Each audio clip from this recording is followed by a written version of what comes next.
Protect me from the evil in the streets. Protect me from the robbers and thieves. I'm begging for some strength when I get weak. Must beware of the mark of the beast. Show out the way. Guide me through these evil roadblocks. I cannot keep the faith. Them can't trim my naughty dreadlocks. Say a little prayer for a sunny day. Can't take the sky when it's so gray. Jah give me strength so I never go astray. Listen what the kings and I be saying. Protect me from the evil in the streets. Protect me from the robbers and thieves. I'm begging for some strength when I get weak. Must beware of the mark of the beast. Protect me from the evil in the streets. Protect me from the robbers and thieves.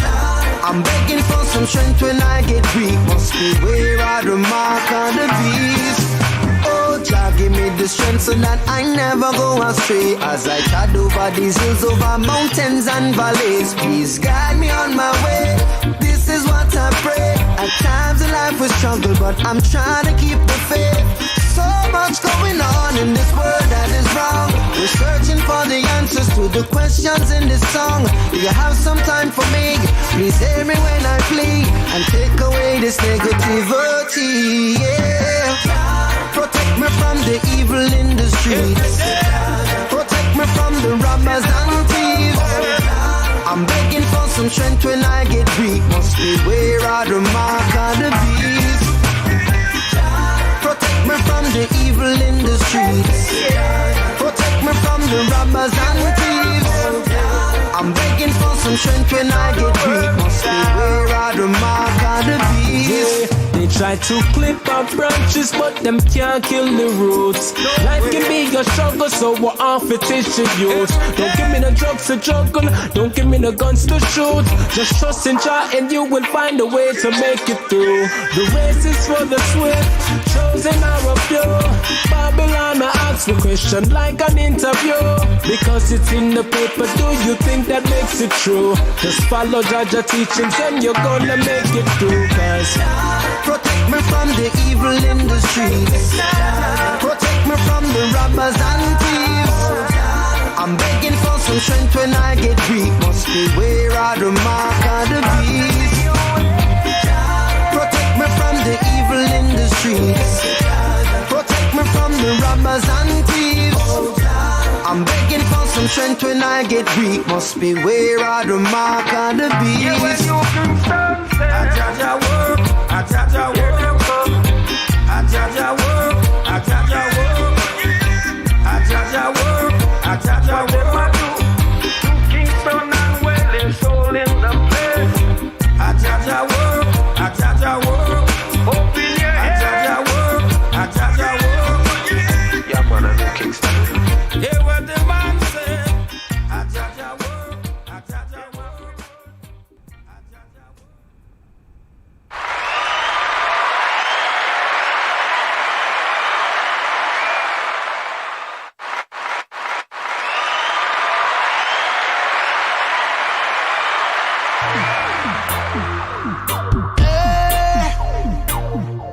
Lord of mercy.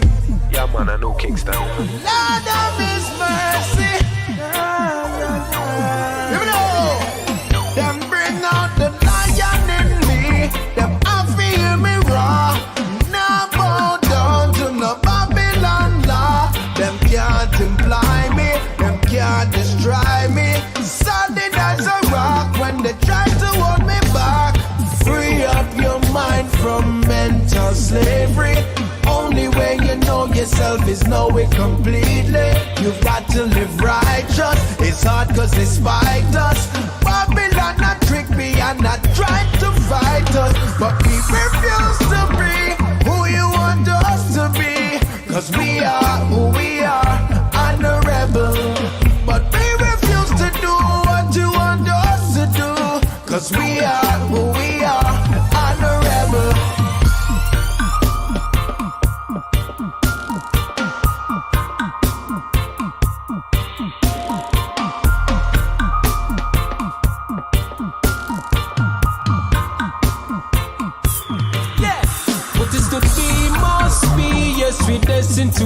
it, cause we're destined for greatness. No rest, progress, keep creating. Said them can't break down what they have not created. New paths we keep making. Above the land it's groundbreaking. No watch us fly over the hills and the valleys. Reach for the sky, it should be mandatory. Just give it a try and don't let them steal your glory. That's why we push ourselves, making sure we write a better story. Cause we refuse to be who you want us to be. Cause we are who we are, honorable. But we refuse to do what you want us to do. Cause we are who we are, honorable. Yeah. No, no, no. Yeah, yeah, yeah, yeah. Oh, yeah. Honorable. Make we take it to another level. Them a act like them a Christ when we know them are the devil. Jah hear every prayer where we're making at the chapel. And we rejoice when them bounce and free the shackle. Alright, fire we a button, hotter than sun. When we ain't got to with them run up and down. Beat up the sound of the spiritual drum. Make Africa here we a come. Cause we get the victory and the fight. When we attack from in and the night. And after the glorious Michael Jah lead us in his light. We refuse to be who you want us to be. Cause we are who we are, honorable. But we refuse to do what you want us to do. Cause we are who we are, honorable, yeah. Honorable, yeah.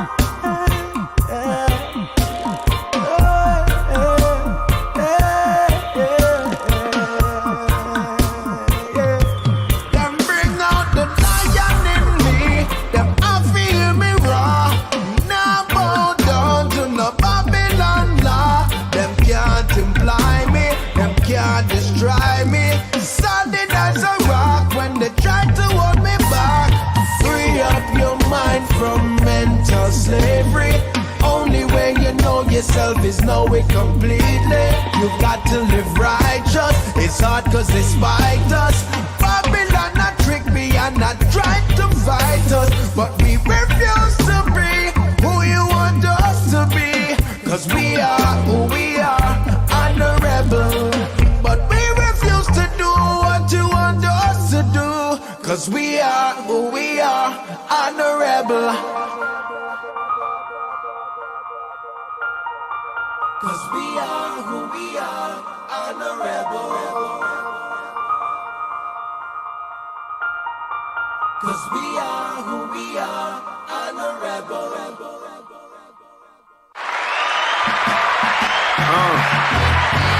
Grand rising, grand biscuits, magic wand waving grand wizards. If you my man, 100 grand in a grand missing.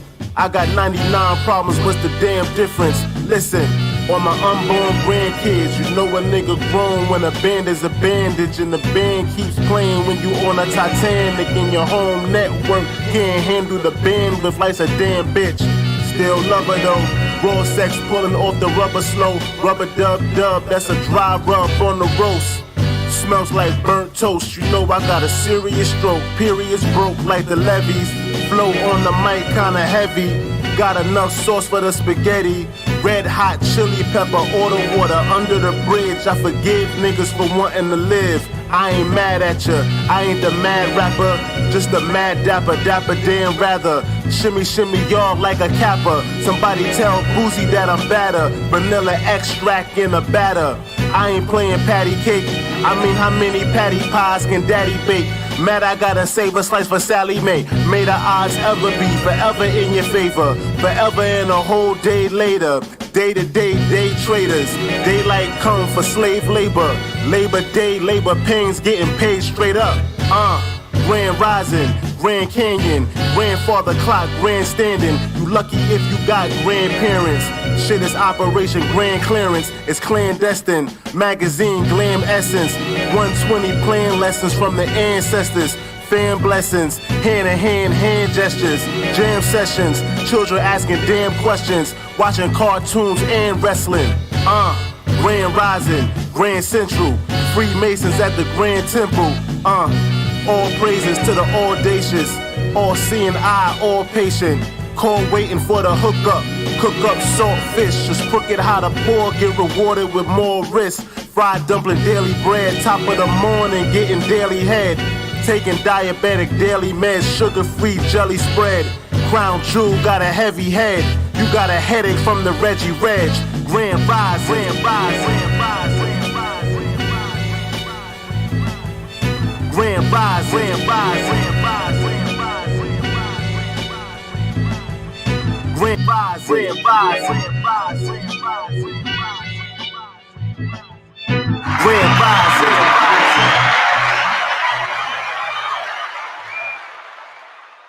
Good morning, good morning, good morning, good morning. My name is JahLogic, also known as Mr. M, and this is the Morning Rant. And with me, I have my co-host, Mimi F. Baby. Good morning, Mimi.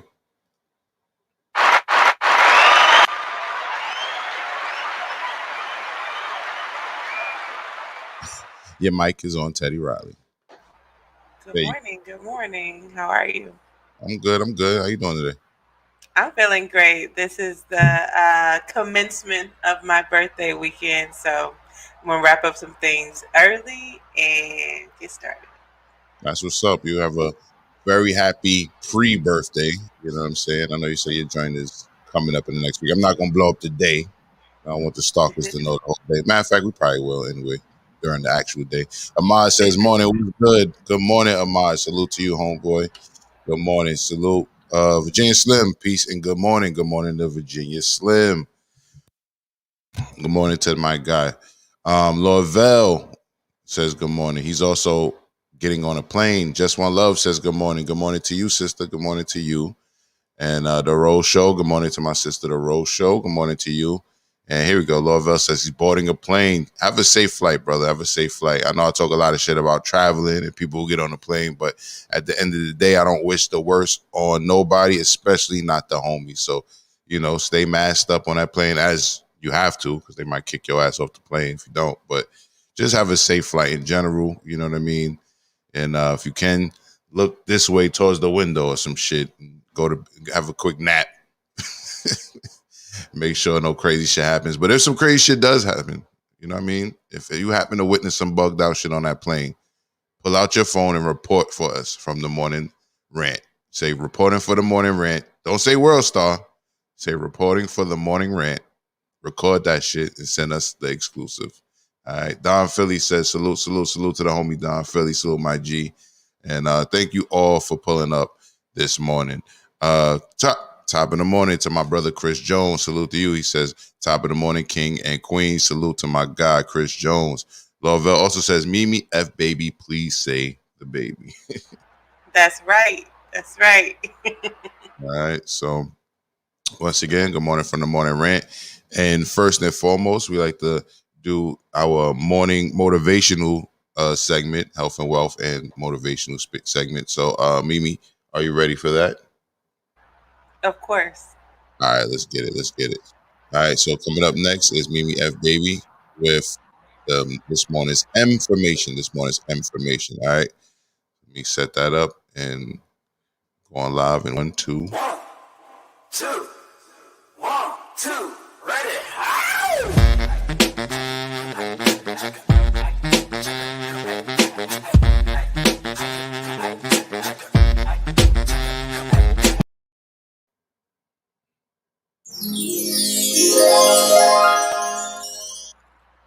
I finally got it right with the sound effects. Good morning, everyone.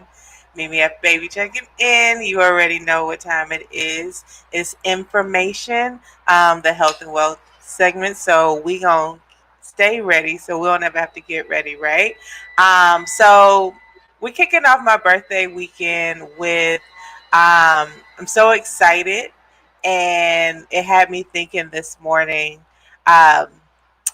It's a privilege to get older, right?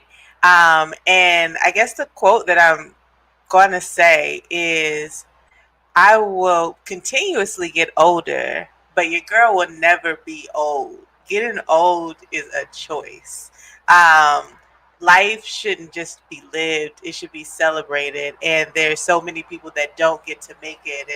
And I know, like, as we get older, sometimes it can feel like a daunting task, especially for my ladies out there. You're like, oh, I'm getting old and blah blah blah, and it's really all about how you live your life. And you can choose to celebrate it every single day, just not on your birthday. So I hope everyone out there celebrates your life.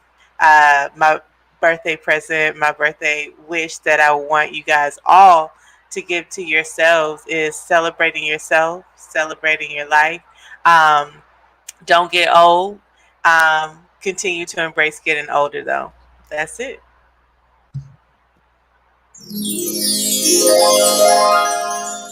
Mimi F Baby with today's information. And salute to you and happy early birthday.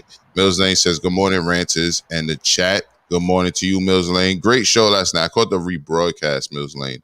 In case you guys don't know, Mills Lane has a show called The Lane, and he also has another show called American Culture Topics. Caught the show last night on fake news. You know how prevalent fake news has been in America, historically speaking. So that was a dope show. And subscribe to Mills Lane's channel, is as his name is spelled on right here. He's actually talking to us from that channel. So good morning to you, Mills Lane. Good morning, brother. Always good to see you. Just One Love says, happy born day, Mimi. All right. And Virginia Sims says, today the F is for fortunate. The F is for fortunate. Yes, it is. And I definitely agree when you say age is kind of like a mindset type of situation. So I feel like hip hop keeps a lot of people young too. You know what I mean? I know people in their old age still killing stages, still healthy. You know what I mean? And I feel like hip hop is like our fountain of youth. You know what I mean? It's our secret formula. So Schoolboy is on the check-in as well. Schoolboy, you ready, sir? I think he's ready. I don't know. I think I saw a thumbs up. What's up? What's up? Good morning, brother. How you doing? I'm okay. I'm all right. What's happening, Mimi? Happy birthday. Thank you. Thank you. It's Monday, but we start in today, okay? Yeah. It's the weekend before, man. It's always go time. You know that. That's right. Do you have any plans? Yeah, every single day. Every single day. I'm getting my hair done today, which is I love getting my hair done. I broke a nail, so I need to go get that fixed. And then like dinner, like consecutive dinners, massage, just doing my thing, enjoying my life. Yeah. And I was born on International Women's Day, which I'm really proud of. I know I had nothing to do with that, but it makes sense to me. So No doubt. and it's the day before Biggie died, so that also is really special to me as well. All right. Salute to you and Biggie. Yeah. Yes. We're gonna play a game with the I didn't even tell Logic this, but I want to play a game with everybody. Let's do like guess my age, and then I'll tell y'all Tuesday, the day after my birthday. Let's see who gets it right. You sure you want to do that? I don't care. I look fucking good, okay? All right. And you got to think about it like this, not how I talk. Because, like, when when guys approach me, they always, like, think I'm one age looks-wise. But then, like, when I start talking, they're like, wait a minute, how old are you? Like, that's usually how it comes about. But, no, I'm proud of my age. I'm happy with who I am. It's fine. Yeah, so do niggas, well, let me ask, too early in the morning for that. Do guys often think you're younger than you are? Yeah. Then Yeah. lying. We be lying when we say that shit. No. But I also get relatively young guys who approach me often more than I would prefer. But I'm like, young man, listen. All you can do is drop off dick and a headache, and I don't need either one of those from you. All right, so next up is our Corona update. So we got to keep you alert. You know what I'm saying? We're not going to let you be out of the loop in regards to what's going on. It's nothing too crazy, but we're going to get to it. So with that being said, let's do this Corona update by yours truly.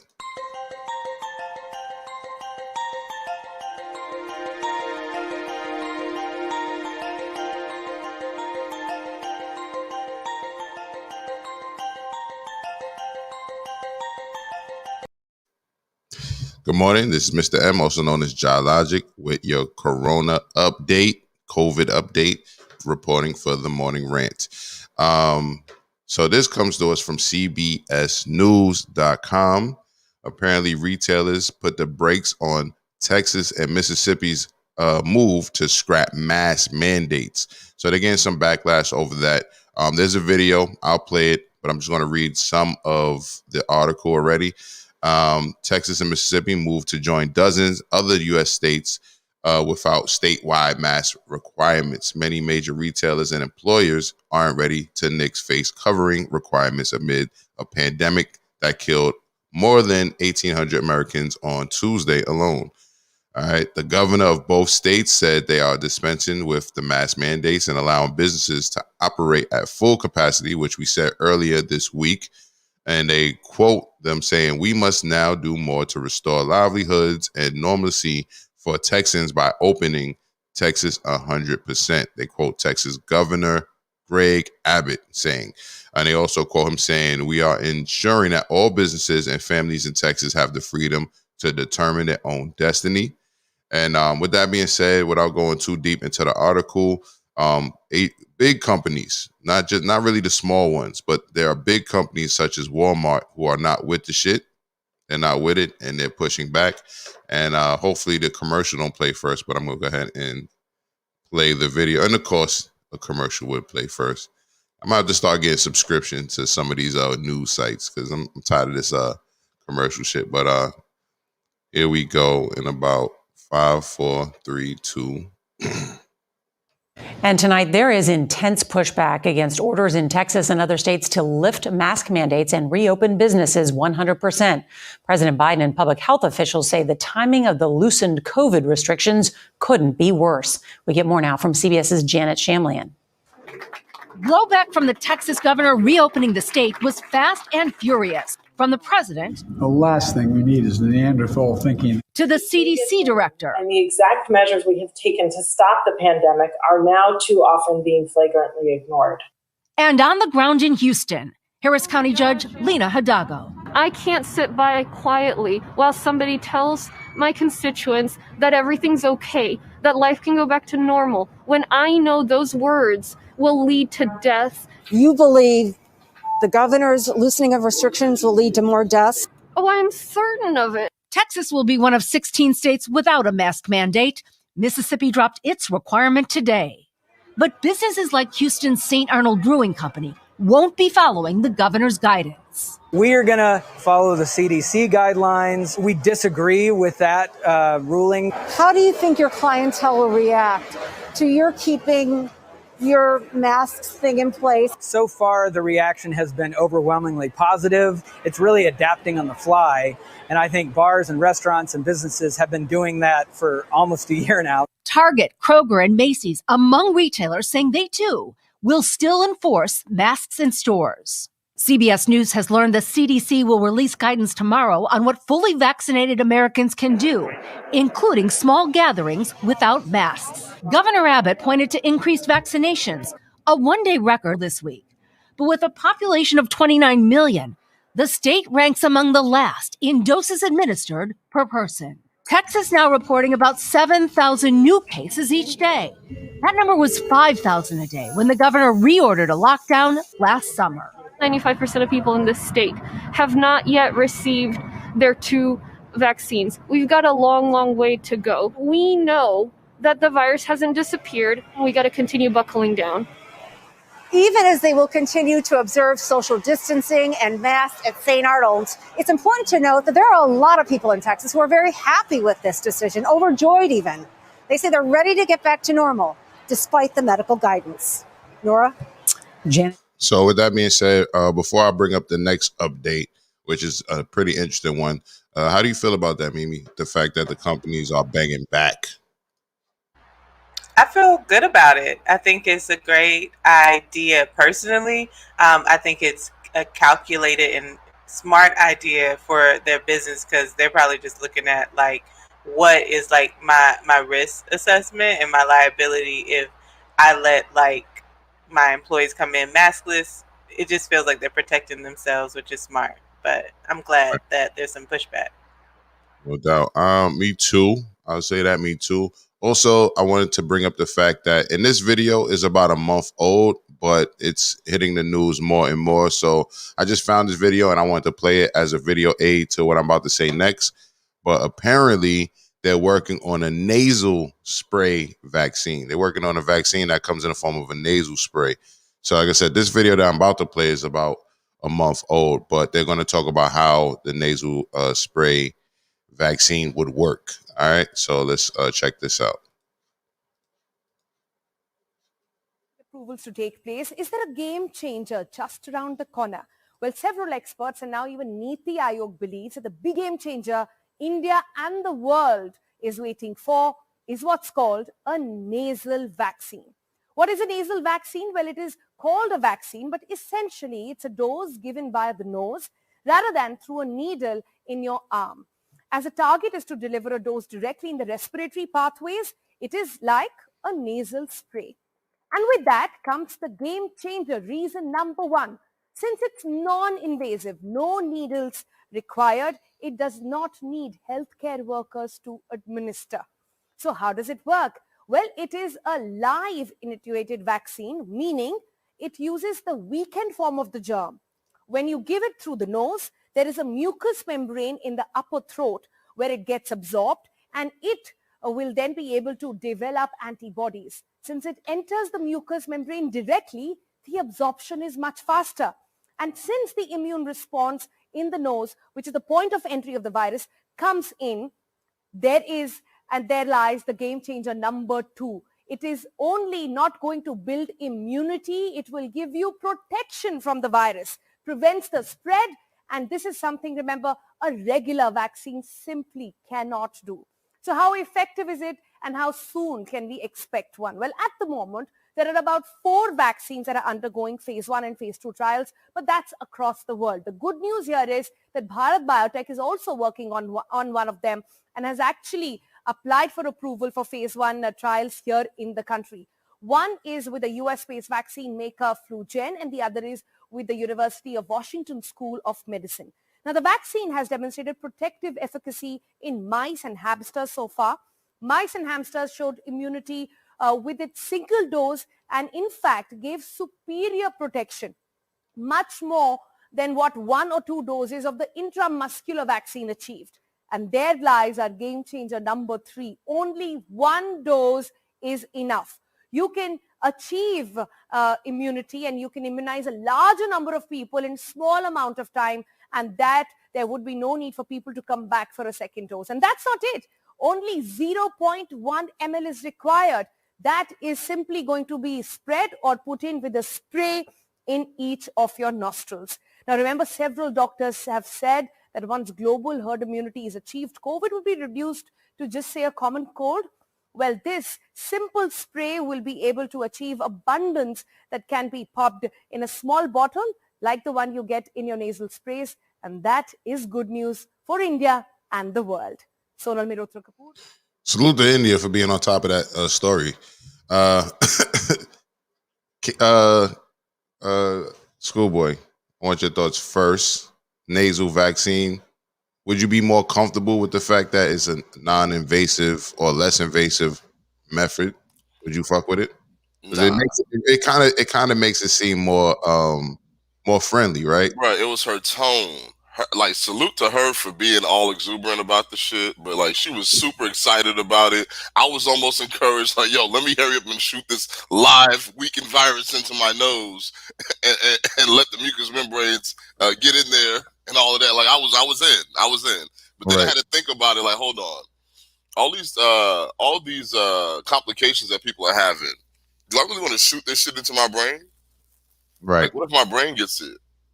Then what? Now I'm walking around, I'm all shaky and shit and whatnot. Like, I'm not about to do that to myself yet. I'm gonna go ahead and wait. I'm gonna wait until a few other Indians get it and see what happens to them first. She said only 0.1 mil in each dose. Yeah.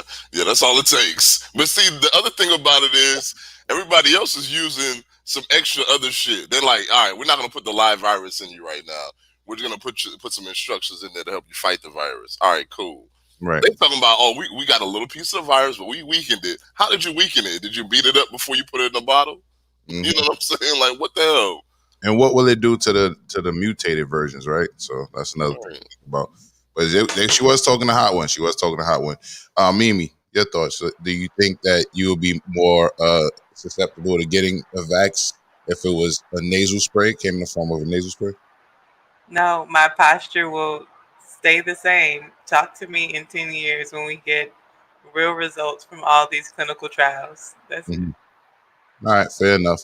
So same question to the audience. Before I read your comments, feel free to also throw in the comment section. Would you get a vaccine if it was just in the form of a nasal spray? Does that make you feel a little bit more comfortable with it? Brooklyn Honcho says, it's a beautiful morning. Sure is, brother. Salute to you, brother. Good to see Brooklyn Honcho. Oh, as always on the check-in. Just One Love says, working in customer service, dealing with many Texas residents, they are not agreeing with their governor's decision. What's crazy is they voted for the man. So that's interesting. That's in regards to the first COVID update we had, where as the stores, the actual retail companies are pushing back. They do not want this mandate to go through where it won't be mandated to wear masks. They don't want that to actually happen. So they're saying in certain stores, they're still going to require you to wear a face mask, places like Walmart and etc. However, there are a lot of people, as we know, that since the beginning of this, were fighting against wearing face masks. So I think that the fact that the stores, the big chains, are still wanting you to wear masks. The governor's saying you don't have to, and then the people are like damn near 50-50 about it. It's going to cause more of a war between what Mills Lane calls the mask and the mask knots. I think it's just going to create more of these viral moments where people in the store fighting with the manager and the people who work in customer service, such as yourself, Just One Love. Like, they're going to be arguing and fighting and throwing hands and all types of shit. We've seen this since the beginning, but now that the governor's saying you don't have to wear a mask and the stores are saying you do have to wear a mask, it's going to be a lot more Karens out there saying this is illegal. My governor said I don't have to. You're going to have a lot more people pushing back via actual, citizen on citizen type shit. You know what I mean? So I think he just did more harm than good in a lot more ways than he expected to, trying to boost his approval ratings. Chris Jones says, I'm happy as well to see if this corona is really real. I would love for us to have a nasal spray that would just beat the shit. But like Schoolboy and Mimi said, we have to let some other people go first. Go ahead of the line and test that out. Just One Love says, and what's even more crazy is they still trying to get to LA to gamble. I think Louisiana to gamble and stay y'all ass in Texas. Yeah, so they coming across the border to come gamble by you, right? Because I know you work at a casino, so that is crazy. They're gonna get sick, they're gonna come your way. You know what I mean? Which is crazy. Mills Lane says companies are just proving the fact that the corporations are the true leaders of America. That's another good point. Excuse me. Brooklyn Honcho says, happy birthday to Mimi. Thank you. You gonna be drinking this weekend? I don't know yet. I don't know. Are you a big drinker? Not really, but then when I drink, I drink. But I'm going to Puerto Rico for my birthday next month, and I'm thinking about how I want to look in this swimsuit, and that sugar adds on the pounds. Well, I'm thinking about the Instagram pictures. Right. Everything in moderation. I'll just say that. Brooklyn Honcho says, yes, I'll get the vaccine at this point. I just want it to be over. I test negative on both tests. Thank God. Yes, thank God. And salute to you for being bold enough. Would you wait for the nasal spray, though? Since they're talking about, I believe that since that video came out, the nasal spray is in phase 1. And I think the nasal spray is officially in phase 1. So would you wait for the nasal spray, or would you just take what's out now? Virginia Sims says spray, injection is all the same. Excuse me. Until more evidence and information comes out about how it affects vaccine recipients. I'm cool on waiting to get it. I'm cool on waiting to get it too. But that nasal spray shit does sound tempting. I'm not going front. it does sound tempting. Of course, you know what I mean? Like, but then again, Schoolboy raised some good points. So, the shots are dealing with the mRNA method, and the nasal spray is just on some, almost like how original vaccines are, right? A little bit of the virus, a little weakened version, supposedly, of the virus or whatever. But yeah, man, they both are, at the end of the day, are risky. Because like Mimi said, we don't have the science. We don't have the years to prove the science. Good morning, Ekis. Ekis is showing us a grand rising emoji. Good morning to you, Eki. Mills Lane says, work with the U.S., put the vaccine in an edible. I don't know. That sounds scary, too. No, that's the best idea. Have you ever had a bad trip off an edible, like a edible too strong? Oh, yeah, because the one time I tried edibles, like, I ate all of the cookies because they were delicious, and I didn't know. I wouldn't say it was a bad trip, but I was entertaining to everyone involved. Yeah. I ate too many edibles once. Well, not more than once. And it's not a good feeling. So I'm not fucking with no vaccinated edible Mills. I don't know. Chris Jones says, I'm old school. I'm not trying shit. I'm not going to be the lab rat. I feel you. I don't even get flu shots. You know what I mean? To keep it real, I don't even get flu shots. So for me to get anything for this would be totally out of my nature. You know what I'm saying? I don't even get flu shots. Eki also says, happy blessed birthday, Queen. Thank you. No doubt. Just One Love says, not taking no vaccine regardless of the way it's given. Feel you. Brooklyn Hodges says, how I feel about you is your body, your choice. That's what we say up here. Your body, your choice. And Mr. B. Charleston, good morning, G's. Good morning to you, aka Mr. CBD. Salute to my guy. Salute to you, man. Hope you lighten up this good morning, Grand Rising. Keenan Kong, salute my guy. He says, I plan on taking it. Would you take him out the nasal one or the shot? Are you going to wait for the nasal joint to come out, or you just plan on taking whatever, you know what I mean, the Johnson & or Moderna or whatever? Ahmad is also laughing. Salute to Ahmad. So next up, we haven't gotten a chance to talk about last week's situation that happened at the CPAC. So it was a few things that happened at CPAC. Schoolboy, you're gonna have to lead us on this. I didn't watch it, or at least in full. There are a few clips out there that made headlines, such as the Goya CEO. You know what I mean, talking about how he feels about Trump. You want to lead this situation? You're on mic. Your mic is on Teddy Riley. Nah, I said let's do it. All right, let's do it. All right, so Schoolboy is going to lead the charge as we talk about CPAC and a couple other things. All right. Next up is our Civil War report hosted by Schoolboy.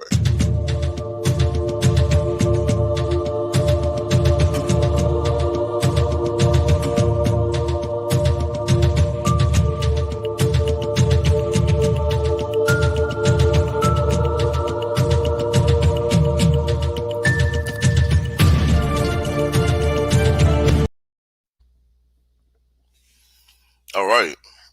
So last week we had the CPAC conference where President Trump spoke. A few other folks spoke as well. And it's basically the Republicans coming out and saying, hey, we're not going anywhere. Here are our next steps. They're still pushing the lies that Trump is going to be president. If you weren't aware, now you are. Yesterday, he was supposed to be inaugurated again as president. Obviously, that didn't happen. Trump is not going to be president, despite what the Republicans think. What we're seeing in live and living color is what is referred to as a psyop, right? So they're trying to basically continuously tell this lie so that people who are weak in the mind or agree with it will start to believe it. Doesn't matter that it's true. If they just keep repeating it, people will believe it. Unfortunately, some people are going to get caught up in this. Obviously, these folks will not, but I guess our audience won't. But a lot of white people really believe that Donald Trump is their Lord and Savior. He's going to save them from the communists and Black Lives Matter taking over the country. Can we watch this video? Can we watch this video? Yeah, let's watch the video. Let's see what he's got to say.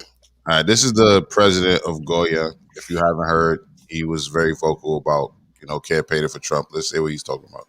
We're going to be on the same stage as, in my opinion, the real, the legitimate, and the still actual President of the United States, Donald J. Trump. We're going to be on the same stage. So he's basically saying that Trump is still the president. Man, that applause was so weak. It's obvious that somebody was like, go. And they were like, yeah.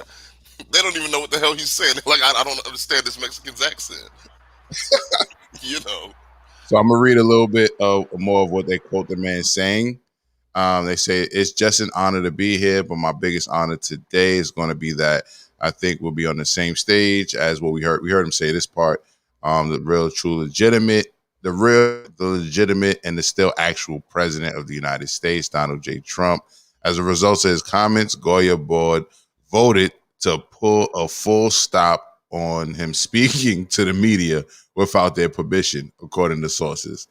He gave a statement to the New York Post following the board's decision, saying, independently, I've made the decision to lower the temperature and walk away from speaking about politics and religion. I realize it's important because of the diverse views of the company and our market. Watch him. So, do you believe him? Do you believe that he stopped speaking publicly because of his own independent choice, or did they put the pressure on him corporately? Did his company put the pressure on him? What's your thoughts, Schoolboy? Are they having a civil war at Goya? Yeah, just in case folks don't know, a lot of times when you have a company like Goya, like a really large company like that, the government and the regulators have you submit resumes, your executives' resumes, their backgrounds. They check their credit. They look to see if they're saying anything weird out in the media. And if they are doing those type of things, sometimes the regulating authority won't allow that person to be an executive, or they'll penalize you for having that person as an executive. So he don't have no real choice. If he has a board of directors, he need to go sit down somewhere. You know what I mean? But they're messing up because they should just let him go. They should have done like Papa John's guy did and said, nah, bro, go ahead and sit your ass down over there somewhere. We're good. We just gonna stay over here making money. We don't need you saying nothing about nothing. We don't need you saying N-words. We don't need you saying nothing Trump. Like, just sit at home and be a private citizen. And that's the thing. Like, if these folks want to run these major multi-million-dollar companies and also want to have a private opinion, you lose the right to have a private opinion when you have a company that big. Right. Mimi? Yeah, the arrogance of this guy is unmatched. Like, it topples over like stupidity, which doesn't make a lot of sense to me because he's polarizing himself. You look at like just data, I'm quite confident that your customer base is pretty much everyone that you're trying to stump on, which are people of color, blacks, and especially in, I would say, like the Latin, I hate the word ethnic, but like people of immigrants are the ones that are using the Goya products. I've lived in Latinx, thank you. Even like people from the islands, like, because like their food is more like catered towards, like, it's always in the ethnic section, or the cultural section of the grocery store. But I've only seen Goya, and I never heard of it until I moved to Harlem. Like, and I live in what would be relatively, a black neighborhood, a poor neighborhood next to like Spanish Harlem as well. But when I lived in white neighborhood, Goya is not in like Whole Foods like that. Goya wasn't in the public supermarket when I lived in Atlanta. Like, they weren't in the bigger grocery store, which bigger and nicer grocery stores are like in rich white neighborhoods. So you're like stumping on your customer base. It just does not make sense. It's not a smart move. Yeah, for real. Virginia Sim says Goya and My Pillow going to team up and make Mexican pillows. That's because the CEO also of My Pillow, Mike Lindell, his mic got cut off during his CPAC interview over COVID comments, but he's also was at the CPAC situation, definitely, going hard for your boy. Also, I'm going to read this other comment, but I'm going to put up some proof of what he was saying on what he's saying. Virginia Sim says, straight up, Colt, man, did you catch the CPAC stage was in the shape of a Nazi symbol? Did you see that, Schoolboy? Your mic is on Teddy Riley. Yeah, I saw that. It looked like something like a ribbon, like the fish symbol, but it's the way that it was positioned that made it like a Nazi symbol. Well, I'll actually have it right here. I'll pull it up so everybody can be there. Judge. So right here, if you pay attention, this is the Nazi symbol that they wear on their uniforms. And how convenient, because they're about to roast your uniform in the second Schoolboy, just so you know. This is the symbol, and then that's the same very symbol, just facing towards us now, right? So you see the square kind of shaped up almost in a like diamond shape with this with these hooks at the bottom. It's the same thing right here, same exact symbol. So sometimes I think when rappers do videos and the shit is full of symbolism, you know what I mean? I feel like they're trolling the public. And shit like this also makes me feel like they're trolling the public. Or they're doing exactly what they're showing you they're doing. They're just hiding it in plain sight. You feel me? Why would you do that? I don't fucking know. You know what I mean? I know. These people are actually Nazis. That's really what Have it is. we fact checked that this, because the Nazi symbol that I know, it has like the X with the like lines going over, like, is this like an evolved or like the first original Nazi? Now I do think that whatever this red thing is of origin of the true Nazi symbol, and that I think that there's like some kind of homage being paid, but I don't think that is the Nazi symbol. I know Well, it as the it's X. not a swastika, but Thank you. That no problem. But even though it's not a swastika, different units wore different insignias or symbols like this, and I want to say that this is a Norse rune. It's called I'm gonna give you the exact name, but organizations have more than one symbol, you know what I'm saying? But it's called the Othala. So the Othala. Yes. So I want to say it's a Norse rune, and it's related to the mythology of Nazism that says that the Aryan nation is the top of the food chain, basically.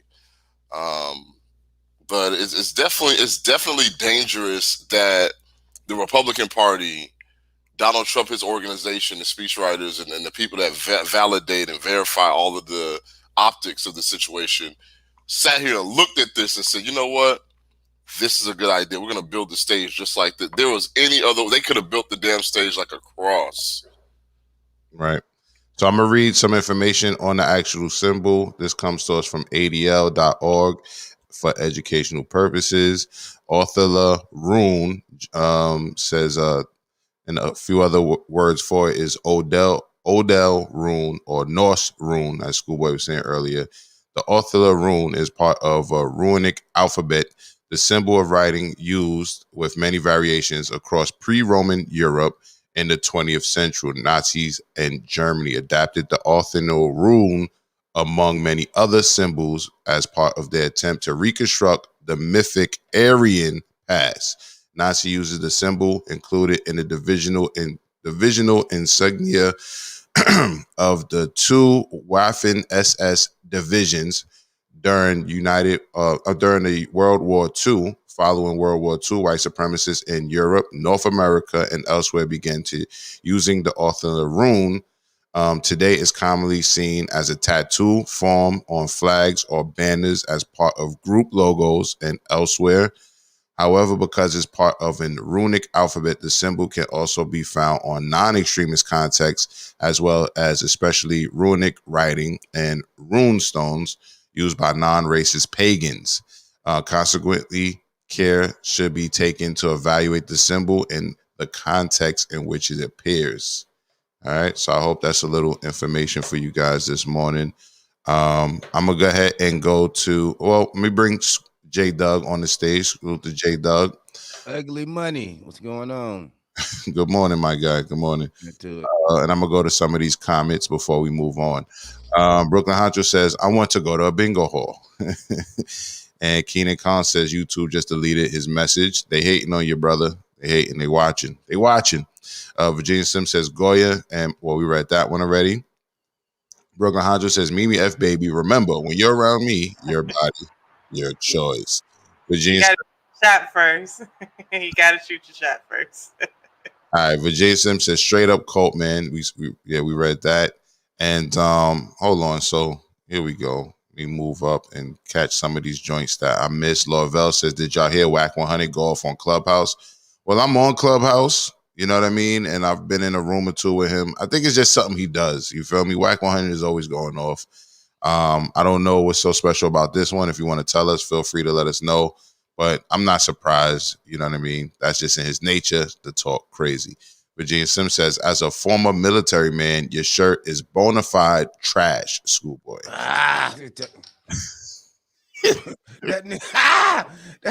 Schoolboy, if you don't take that shirt back to 2005, nigga, what are you doing? Laurel says, lastly, will Mimi ever do the Junebug challenge? Anything is possible. And Brooklyn Honcho says, he's the general of Dollar General. That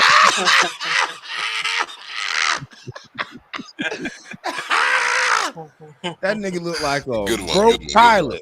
That nigga like he drive buses across country. That don't even fly planes. Yeah, you gotta be wary of niggas that wear button ups with short sleeves. Like, you just gotta be wary. On purpose, not for work. On purpose. That's how niggas show up their first day for their first job at the Greyhound bus station. And nigga like, yeah, I get to drive the buses.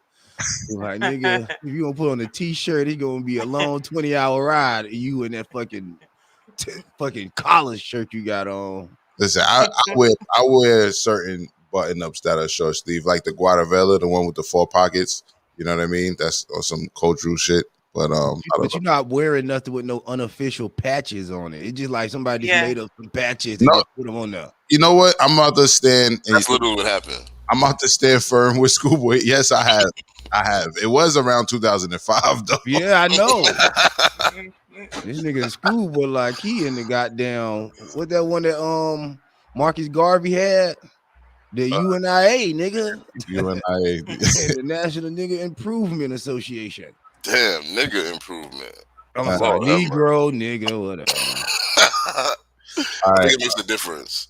All right, Keenan Khan says, Schoolboy wearing the Eagle Scout shirt.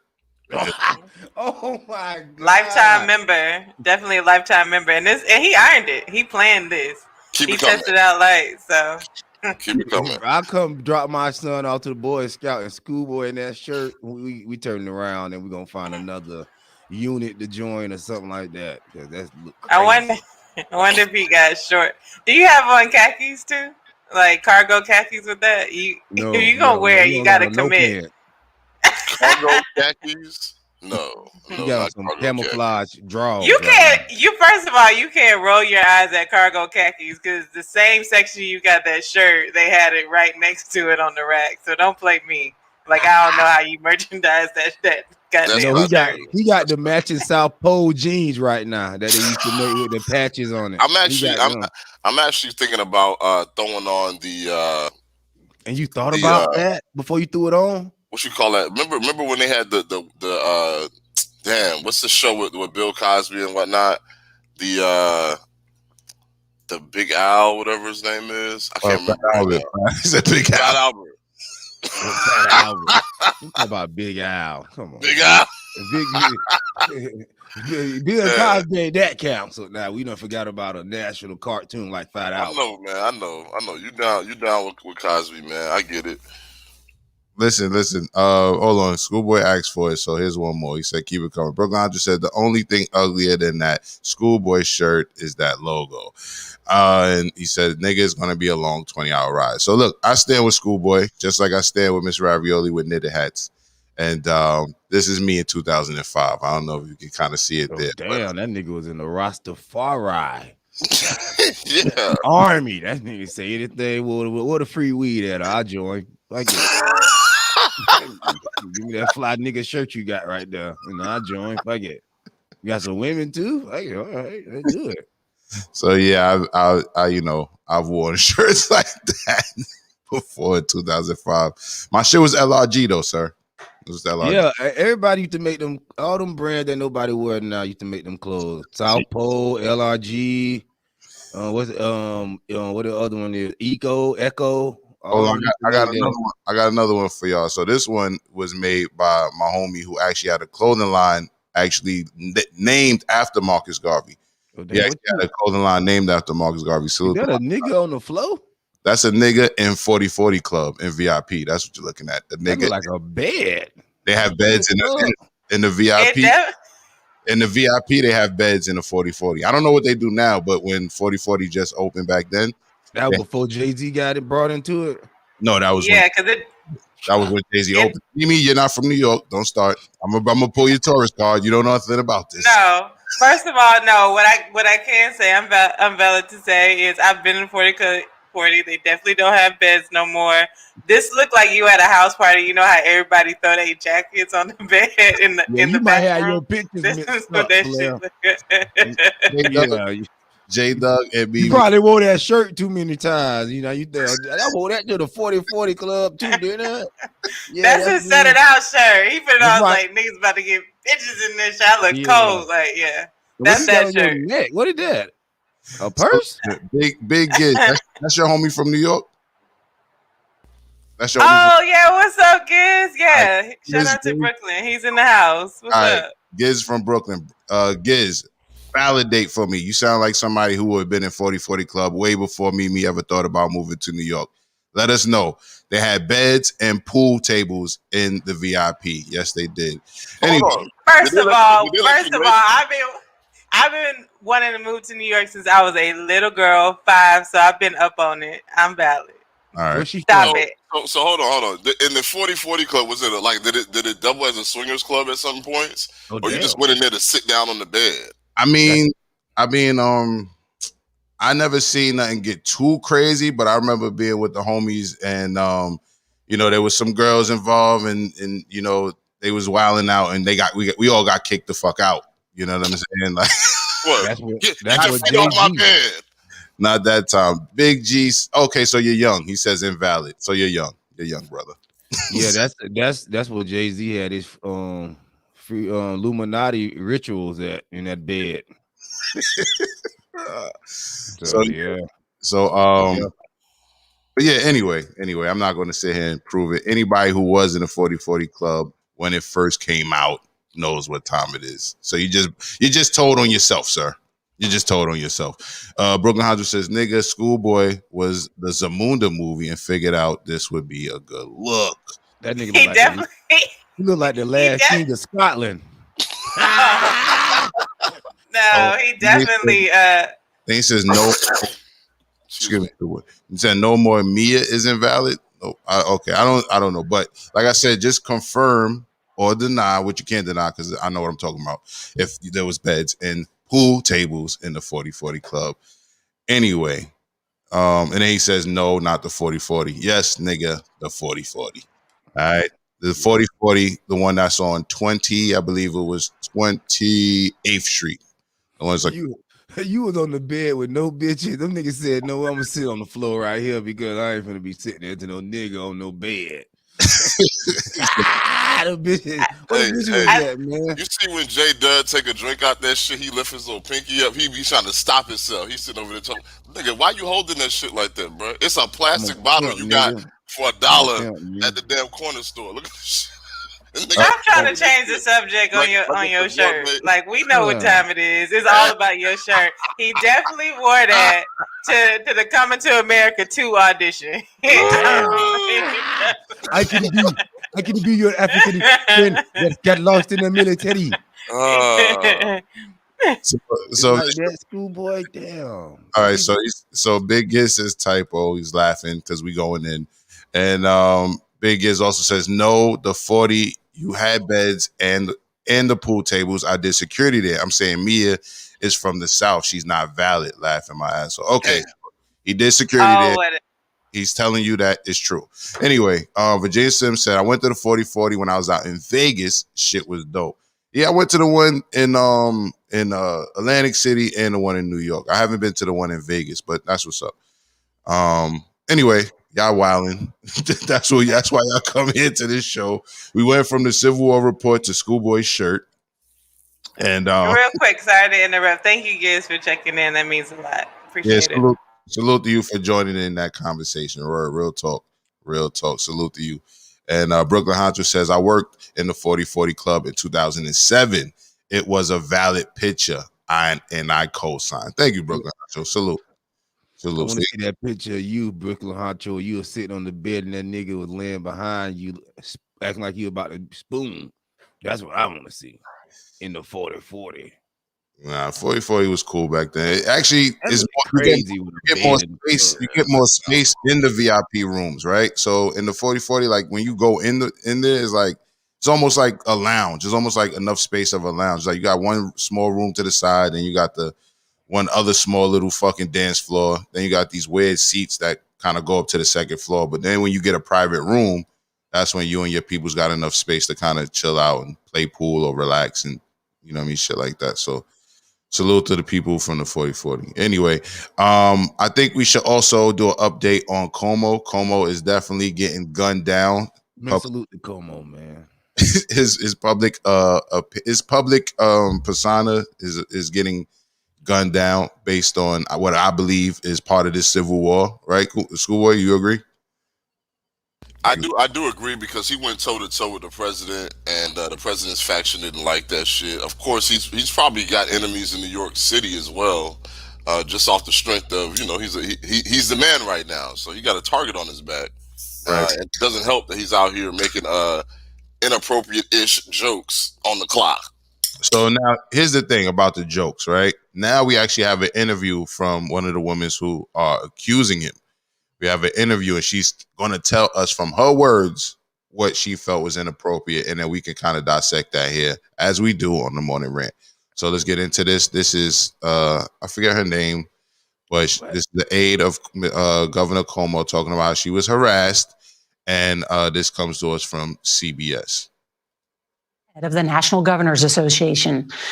Cuomo's former executive assistant, Charlotte Bennett, says the governor asked her intimate and inappropriate questions about her personal life, all she says in an attempt to sleep with her. The governor, who became an international celebrity for his handling of the early days of the pandemic in New York, is now facing allegations that his administration covered up COVID deaths at nursing homes, along with allegations from 3 women that he sexually harassed them. On Wednesday, Cuomo publicly apologized, saying he was sorry if he acted in a way that made anyone feel uncomfortable. But as you'll hear tonight, Charlotte Bennett says that apology did not go far enough, calling him a textbook abuser. Governor Cuomo said that he has never propositioned anybody. Do you believe that he was propositioning you? Yes. For what? Sex. In the spring of 2020, New York was the epicenter of the COVID crisis. The pandemic was obviously stressful for all of us, and he was on TV nearly every day talking about it. You make that gown look good. So you think all this national attention may have emboldened him? Absolutely. I think he felt like he was untouchable in a lot of ways. Bennett says their professional relationship took a turn on May 15th when she alleges the governor started asking her about her love life and then became fixated, repeating over and over again her history as a sexual assault survivor. So he goes, "You were raped. You were raped. You were raped and abused and assaulted." Another key encounter happened on June 5th, when Bennett says she was called into Cuomo's office to take dictation, and he told her to turn off the tape recorder. And then he explains at that point that he is looking for a girlfriend. He's lonely. He's tired. You've just finished dictation, and the governor is telling you he's lonely and looking for a relationship. Yes. He asked if I had trouble enjoying being with someone because of my trauma. This seems highly inappropriate. Yeah. The governor asked me if I was sensitive to intimacy. In his office? Yes. During the workday. You have been quoted as saying that he also asked you about if you'd ever been with an older man. Yeah. He asked me if age difference mattered. He also explained that he was fine with anyone over 22. And how old are you? 25. What were you thinking as he's asking you these questions? I thought, he's trying to sleep with me. The governor's trying to sleep with me. And I'm deeply uncomfortable. And I have to get out of this room as soon as possible. And to be clear, what made you think that he was trying to sleep with you? Without explicitly saying it, he implied to me that I was old enough for him and he was lonely. Text messages sent by Bennett to a friend and reviewed by CBS News memorialize her encounter with Cuomo immediately afterwards. Bennett tells her friend the governor, quote, talked about age differences in relationships. The friend who verified the messages asks, wait, what? Did he do something? Bennett responds, no, but it was like the most explicit it could be. How did you respond to those questions? I responded honestly. And when I was even thinking of coming forward, I think that was where I held the most shame. And that, I really was uncomfortable. Why did you feel shame? I feel like people put the onus on the woman to shut that conversation down. And by answering, I was somehow engaging in that or enabling it, when in fact, I was just terrified. People will watch this and say, why didn't you get up and leave? It didn't feel like I had a choice. He's your boss. He's my boss. He's everyone's boss. Governor Cuomo said in a statement that what he said may have, quote, been misinterpreted. Did you misinterpret him? No. I understood him loud and clear. It just didn't go the way he planned. I never knew at the time I was making anyone feel uncomfortable. Did you watch Governor Cuomo's apology? I did. It's not an apology. It's not an issue of my feelings. It's an issue of his actions. The fact is that he was sexually harassing me, and he has not apologized for sexually harassing me. And he can't even use my name. And we reached out. All right. So, yeah, they reached out to his office. Of course, they told them to, go back to the apology tape. You know what I mean? And they didn't have anything further to say. And salute to Keeney. He says, we got to zoom by this topic before MsRavioli should pull up. All of us, when she said abuser, everybody's eyebrows went up. He said, did MsRavioli write this script? She said, textbook abuser. I was like, definitely, that's MsRavioli somewhere behind the scenes there. But I'm gonna start with you, Mimi. You know what I mean? You heard this. This is basically a testimony, right? So what's your thoughts on this testimony? I can keep it short. Let's listen to her and do the right protocol. And if it's true, let the governor get what he needs to get from it. If it's not true, I think that we need to continue figuring out a way to penalize women for coming forward. I'm not saying she's lying at all. But I just wait until I get all the facts. So this is one side of the story. I wasn't in the room with them, so I don't know. It is one side of the story. Listen to her. It is one side of the story. You know what I mean? Do you get any inclination though? Is it that she's telling the truth, or is there anything seem weird to you in her testimony? No, and honestly, I was just kind of going in and out because, I don't want to say I don't care. I just want if it's factual, let the person, if it's factual, let him be punished, whatever that means. Mhm. And if it's not factual, let her be punished, whatever that means. But it's a lot coming out. It's a lot being rushed, and then obviously we know like there's an agenda being pushed both ways. Like one is to like put him on a pedestal, and one is to throw him in the dirt. So I just rather wait and see. But I believe we should listen to all women. I'm glad that we listened to her, and then let's see how it all unfolds. All right, MsRavioli says, I'm already here, nigga. All right, salute to MsRavioli. Schoolboy, thoughts? Does she sound credible? Did anything sound like did anything stand out to you? What's your thoughts? Man, so I want to be sensitive to this, right? Mm-hmm. But I also want to be realistic about how young white women specifically kind of throw this flag, and I felt uncomfortable. Like, oh, okay. Here's the thing about harassment, though, right? Now, somebody could definitely argue that he put her in an uncomfortable situation by asking the questions and making her feel like she had to answer in that situation. Mm-hmm. But the fact of the matter is, she ain't in slavery. He didn't have no gun on her.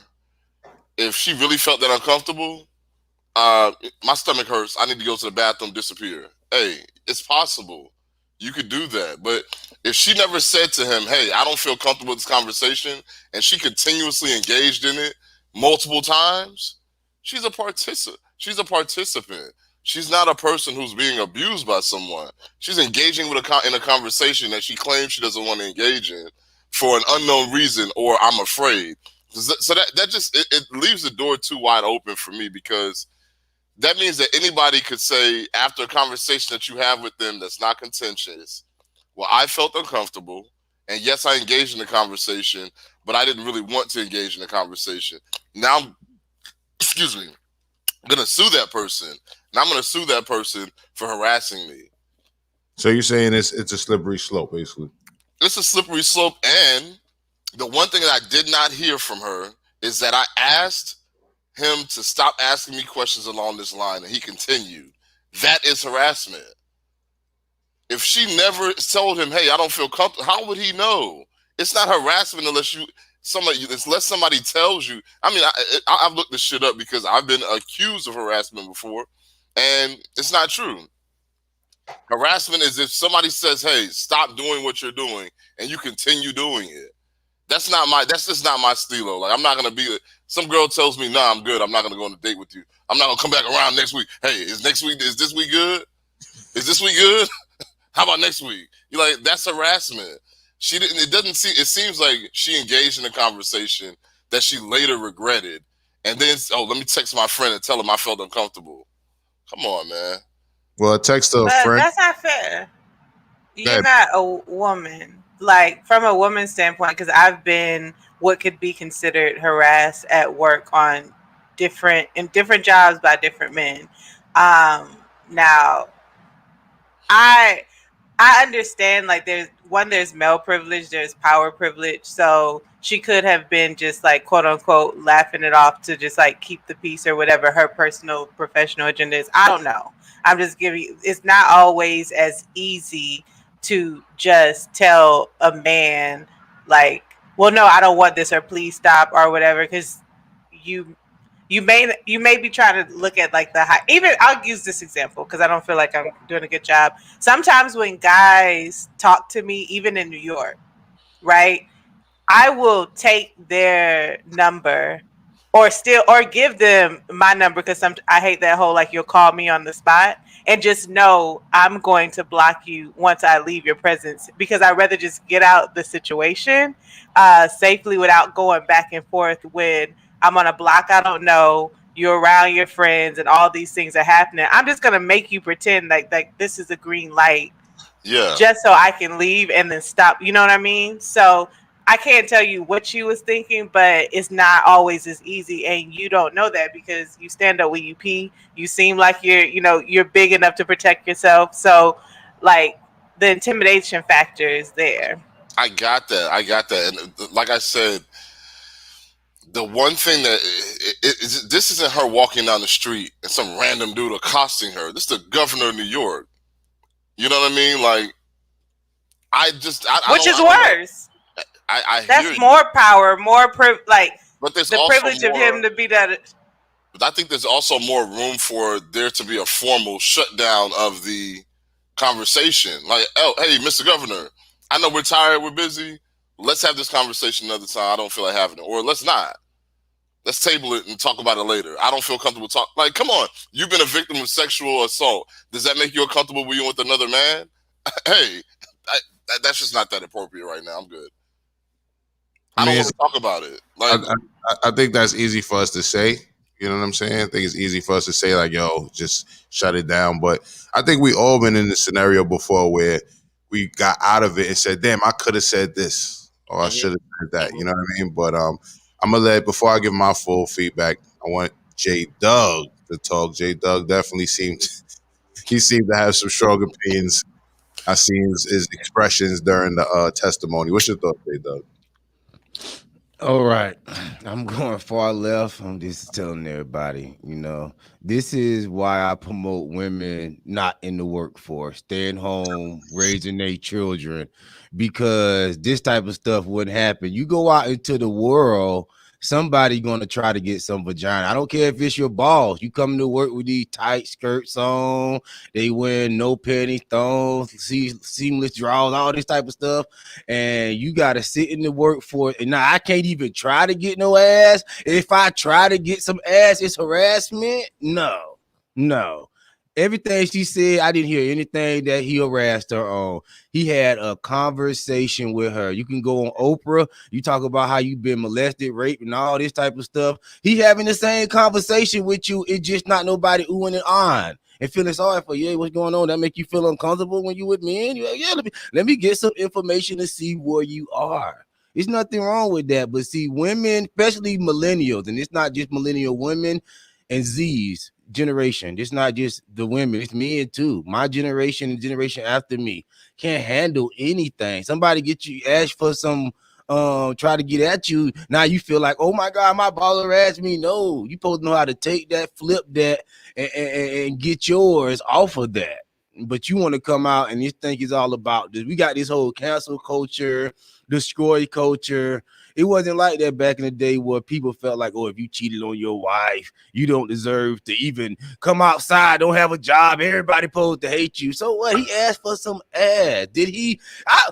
Harassment when I was growing up was pulling your dick out. Let's go there. Motherfucker wasn't felt offended until motherfucker was like, yo, we gonna do with this. And then bitch was like, whoa, now you harassed me. That was harassment. Now it's just like, yo, what's up? Let me holler back. Oh, holler what? Holler back? Oh no, you might. And it ain't about who you is. It's about your money, your bank account. Why you hollering at me and you got money, you got this, you got that? You trying to just use me and get some. Now it is victim, but it's no such thing as no harassment victim. If no fucker ain't chasing you down for a week straight, you had not been harassed. One day of pressure is not harassment. I don't give a fuck. If your motherfucker ain't calling you day after day after day after day, harass you like these bill collectors do, that's harassment. You ever owe a bill, that's harassment. Never let it go. Every day on your line. Oh, this is a recorded line. That's harassment. Other than that, no. All right, that wasn't harassment. Sorry, I had to go there. I mean, don't be sorry. It's your opinion. I'm not sorry, but you know what I mean? I'm sorry for the people who just don't never hear the truth, and you had to hear it from me because it's rough. I know. I got to put it out there. Call it? I think you needed to define you. Half of me agrees with you, and then the other half is like, the devil is in the God is in there. You got to get God all the way in you to feel me 100%. Shut your ass up.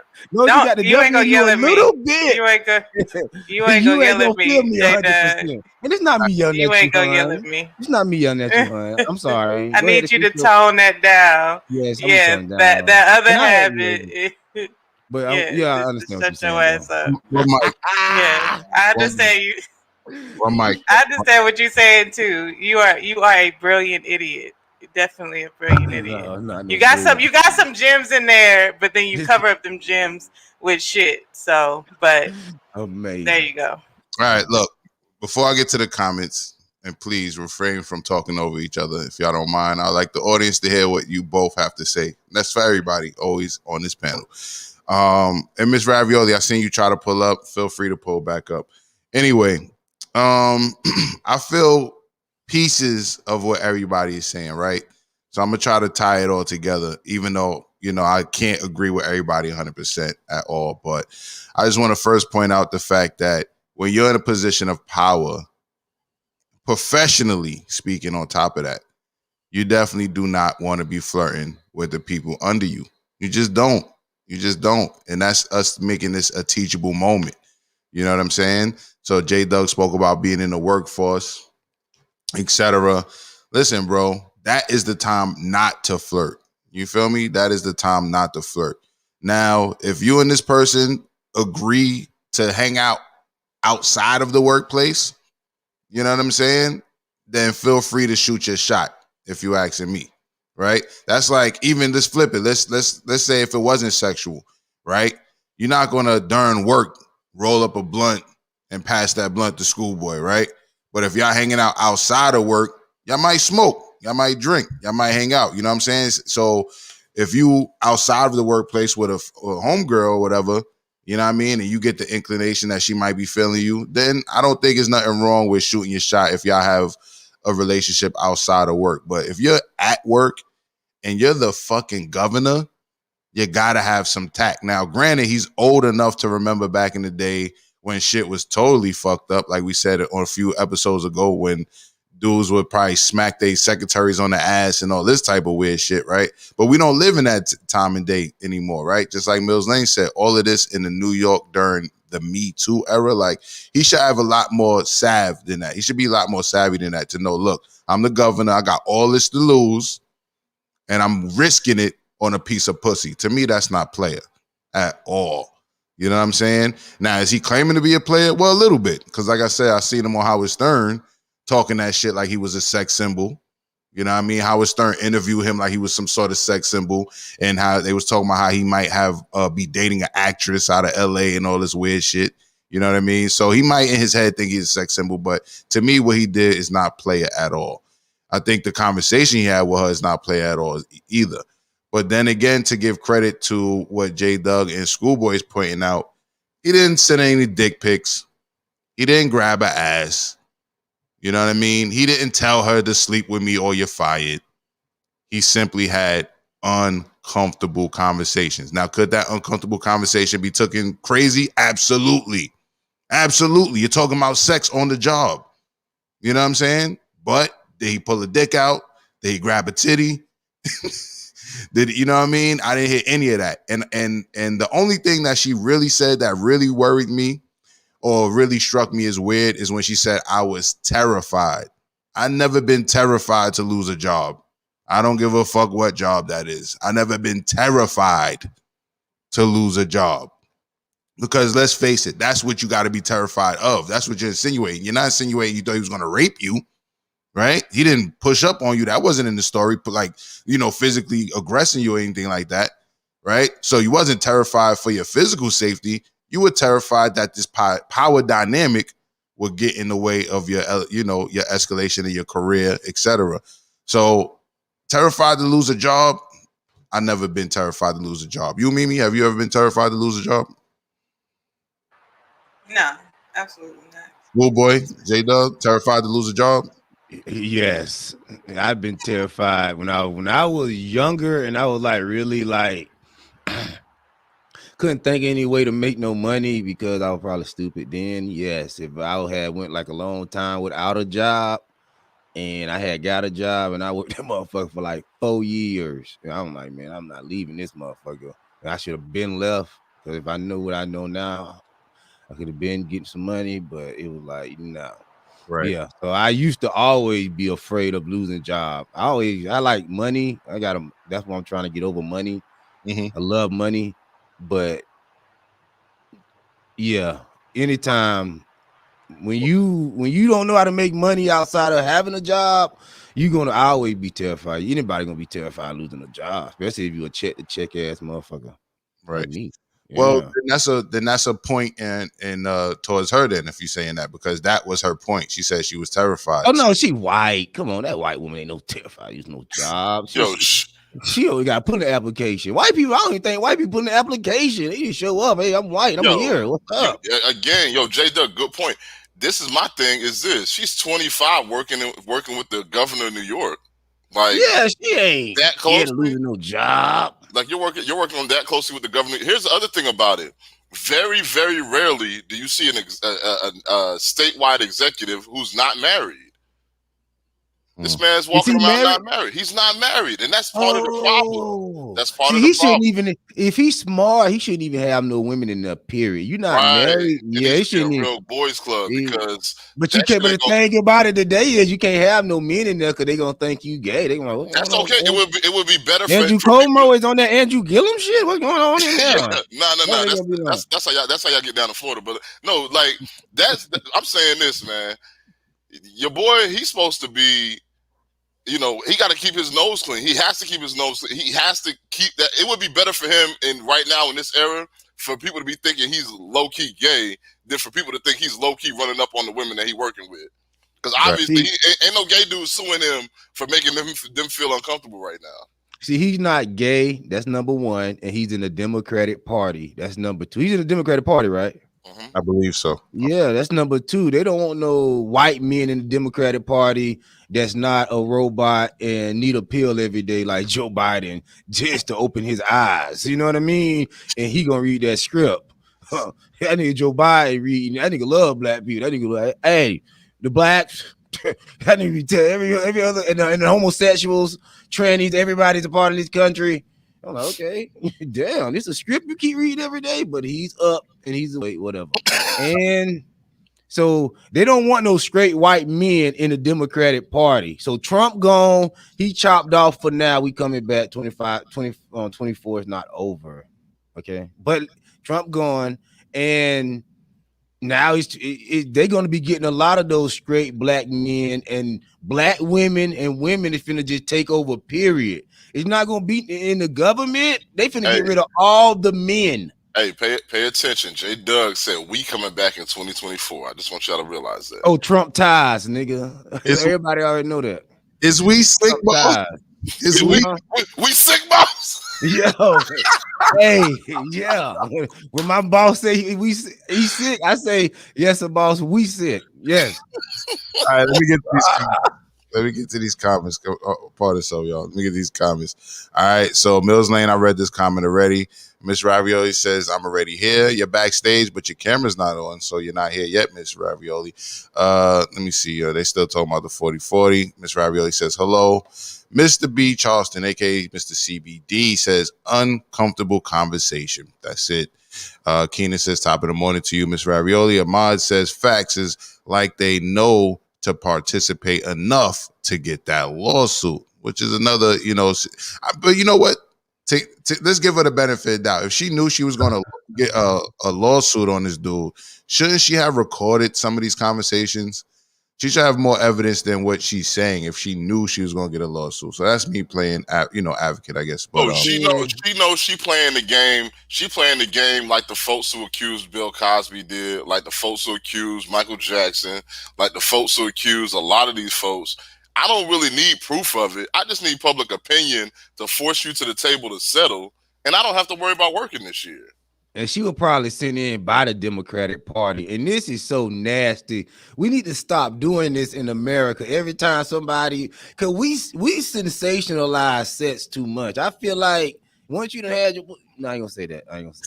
But we know it's like this. It's not that big of a deal. That could be overcome easily. It's not something like that. Unless a man forces himself on you, I don't even care if he pull his penis out. That could be pushed up under the rug. It don't need to be dramatized in front of everybody, all because you don't want this person to get no money. In America, it's all about money. When somebody doing all that, it's because they don't want you to get no money. Because if a broke person This is why I want to say the first time, if broke nigga would have tried to talk to you and blase squaze, you would have forgot a broke nigga conversation. So if you did get harassed, you would have forgot the shit, because if you would have talked to a broke nigga, we were going in one ear and out the other. But you still focus on people money, and when people got money, it awakens more senses. You talk to somebody with some money, you listen. You like, what this nigga saying? Huh? You got a little money? I'm gonna give me some money. You listen for this nigga to drop a quarter. You so listen so hard, and then you heard every damn thing that you wouldn't even heard if a broke nigga told you. Point taken. However, I want to rewind a little bit. You say you wouldn't care if somebody if he pulled his dick out. Now, would you say that if that was your daughter? Yes. I would tell my daughter, yo, we don't need to be doing all this, because number one, you destroying men. You destroying being a man. Anytime this is the dog whistle white women. Anytime you in the workplace and somebody make you feel uncomfortable, it don't matter what it is. It's just your feeling. We can't go by no women feelings. I ain't doing that. That's dumb. Yeah, I hear you, but let's not combine the two Women things. feelings all over the place. Bitch might be pregnant and not know it, and then we got to deal with her feeling. All right, but let's not combine the two things. What I'm talking about is the act of pulling your dick out. Yes. You know what I'm saying? So you want to focus in on that. Okay. Yeah. I stand by what I said. Yes, I would tell my daughter that's not no big deal. You done seen a dick before, especially if you done seen a dick before, and she of age, and you done had any I'm not trying to get explicit, but you done gave fellatio and all that type of stuff. Then yes, that's something we could talk about. That was wrong of him. I will go approach him as a father if that's what she want me to do, and say, yo, you crossed the line with my daughter. Give me a rack or two, or I'm gonna whoop your ass. If you don't up no money, then it's cool. I'm gonna tell you, yo, I'm a Christian, and God say forgive. See, and I forgive. That's not a big deal. You killed, you know what I'm saying? That's like off, man. This nigga don't like God. Y'all don't like God. Cut this nigga mic off. So what is he talking? He say forgive. Let's go back to the comments. Man. But I would just lastly say this in regards to what you said. Please, let's not go into a soliloquy right now. What I would say lastly about what you said is the only thing that I have on my chest is that that's not a characteristic of a man. You know what I mean? You said men. You know what I mean? Letting men be men. That's not pulling your dick out on an unwilling partner. No, but I'm saying we don't go out and destroy the essence and the reputation of men by dog whistling, telling these women that, yo, anytime a man, and that's an extreme. You know what I'm saying? I'm not saying he's a man and he need to be dealt with, but I don't think he need to be dealt with in the fact like he done tried to touch a little kid or something. Like if he pulls his penis out, if he pulls his penis out, that's extreme, and no, stop. When he pulls his penis out, and then she tells that is by definition is not dog whistling. So Logic has a point. Like you do a great job of like serving sugar. Wait. One mic. Yeah, I got the mic. You do a great job of like making these great points. Like never have I seen anywhere where someone can deliver sugar and shit on the same plate. Like, and so I have to separate which one we got to digest. Like, that's not right. But Logic, can you get back to your point? And J Doug, listen without interrupting. I want to say one thing. And then will you be quiet? I think I said my point, you know what I mean? Which is that's not a characteristic of a man. You know what I mean? Super like that. That's not a characteristic of a man. But please, I want to get back to the comments. So wrap it up, J Doug. Go ahead, say what you want to say. This is what I'm saying. I'm not saying that if somebody came that pulling their dick out and a woman complained about that and she came out with that and she had the evidence to prove it, no, that wouldn't be a dog whistle. But what she's doing with all this vagueness, talking about, the conversation was he was talking about my past and he was talking about my age. That's dog whistling to women to say, yo, if it's any type of conversation, I don't care if you talk about your makeup that day. If you feeling uncomfortable, then he's in the wrong, especially if he got more money than you. That's a dog whistle. But no, the dick thing is not a dog whistle. If that was to happen. All right, the all opinions provided are those of the provider. Amaz algorithm says facts. It's like they know to participate enough for the lawsuit. I read that. Keenan Kong says elaborate on your harassment charge, schoolboy. Is that something you want to elaborate on, or? Yeah, no, I don't have a problem with it because, like I said, there's never been a founded harassment charge on me. So, and there hasn't been like all these accusations either. So I don't want that to be the message that people get there. I started a new job. I asked a young lady out, and she was like, "Nah, I'm not this weekend." I was like, "Okay, cool." By the time it got back to me, I had aggressively pursued this person. And I'm like, well, how? By asking them if they wanted to go out after work. Did you ask them in that shirt? No, maybe. So that's aggressive. yeah. So that's it, man. But that was me finding out the hard and I'm in a new city in a new town with new people and stuff like that. These folks don't really know me. I had come out of working at a job almost 10 years before that, so I was comfortable, and that was normal where I was before. At the new place, it wasn't. Because we would all go out as like at the old place where I used to work at, we would all go out as a group. So we might go out, and it might be 10 of us going to the little bar or whatever. You know what I'm saying, after work. So that's why I was like, all right, cool, let's go out. Like, let me know what's going on in the city here. And they were like, nah, we don't do that shit here. Like, don't talk to nobody. I left the shit alone. So that's what I'm saying. Then, but when I found out that was going around, because somebody also told me, this is all through the grapevine, somebody said, yeah, the person felt like they had to go to HR. And I knew then that either it was a bold-faced lie or I was going to be getting a phone call from HR. I just knew that. You know what I mean? I never got the call from HR. And, me and the HR person are relatively cool because we work hand in hand on certain things. So I'm like, well, if somebody really made a charge against me like that and went to HR, I'd know about it by now. That being said, I looked up the rules. I did my research on actual harassment. And like I said, in most instances, you're only going to be, it's only going to be founded an actual harassment charge if the person has told you, I'm not interested, bruh. Get the hell out my face, whatever. And you just continuously, well, I heard you, but I'm going to be persistent. Now you're harassing that person because the person's asked you to stop. But if the person never asked you to stop and you continuously converse with the person, it's just a conversation. They have to act, that's what makes it harassment. Them telling you to stop and you proceeding past that point. And with that comment, with that being said, that's a teachable moment. And also, men, just leave that shit out the workplace. If you watch this show, the advice is leave that shit out the workplace. But J-Doug, go ahead. I say, well, Andrew Cuomo just sounded like he was just spitting some bad game. Yeah, exactly. At the end of the day, it didn't sound like he said nothing wrong, but he didn't sound like he didn't have nothing smooth to say, so he was trying to get all into a bitch business. See, sometimes you gotta just see these women don't never run into no real players no more. You know what I mean? Them old school players that'll get in your drawers before you knew it. You know what I mean? But we ain't gonna talk about that. I mean, I'm trying to be respectful. I know that was a figure of speech, but they should always know it, just to be clear. No, but you know how them old school players used to talk. Women be like, damn, I ain't know I smashed that nigga like that quick. I don't even like that nigga like that. That nigga get up, he out of there like, damn, spit that good game on you. All right. Yeah.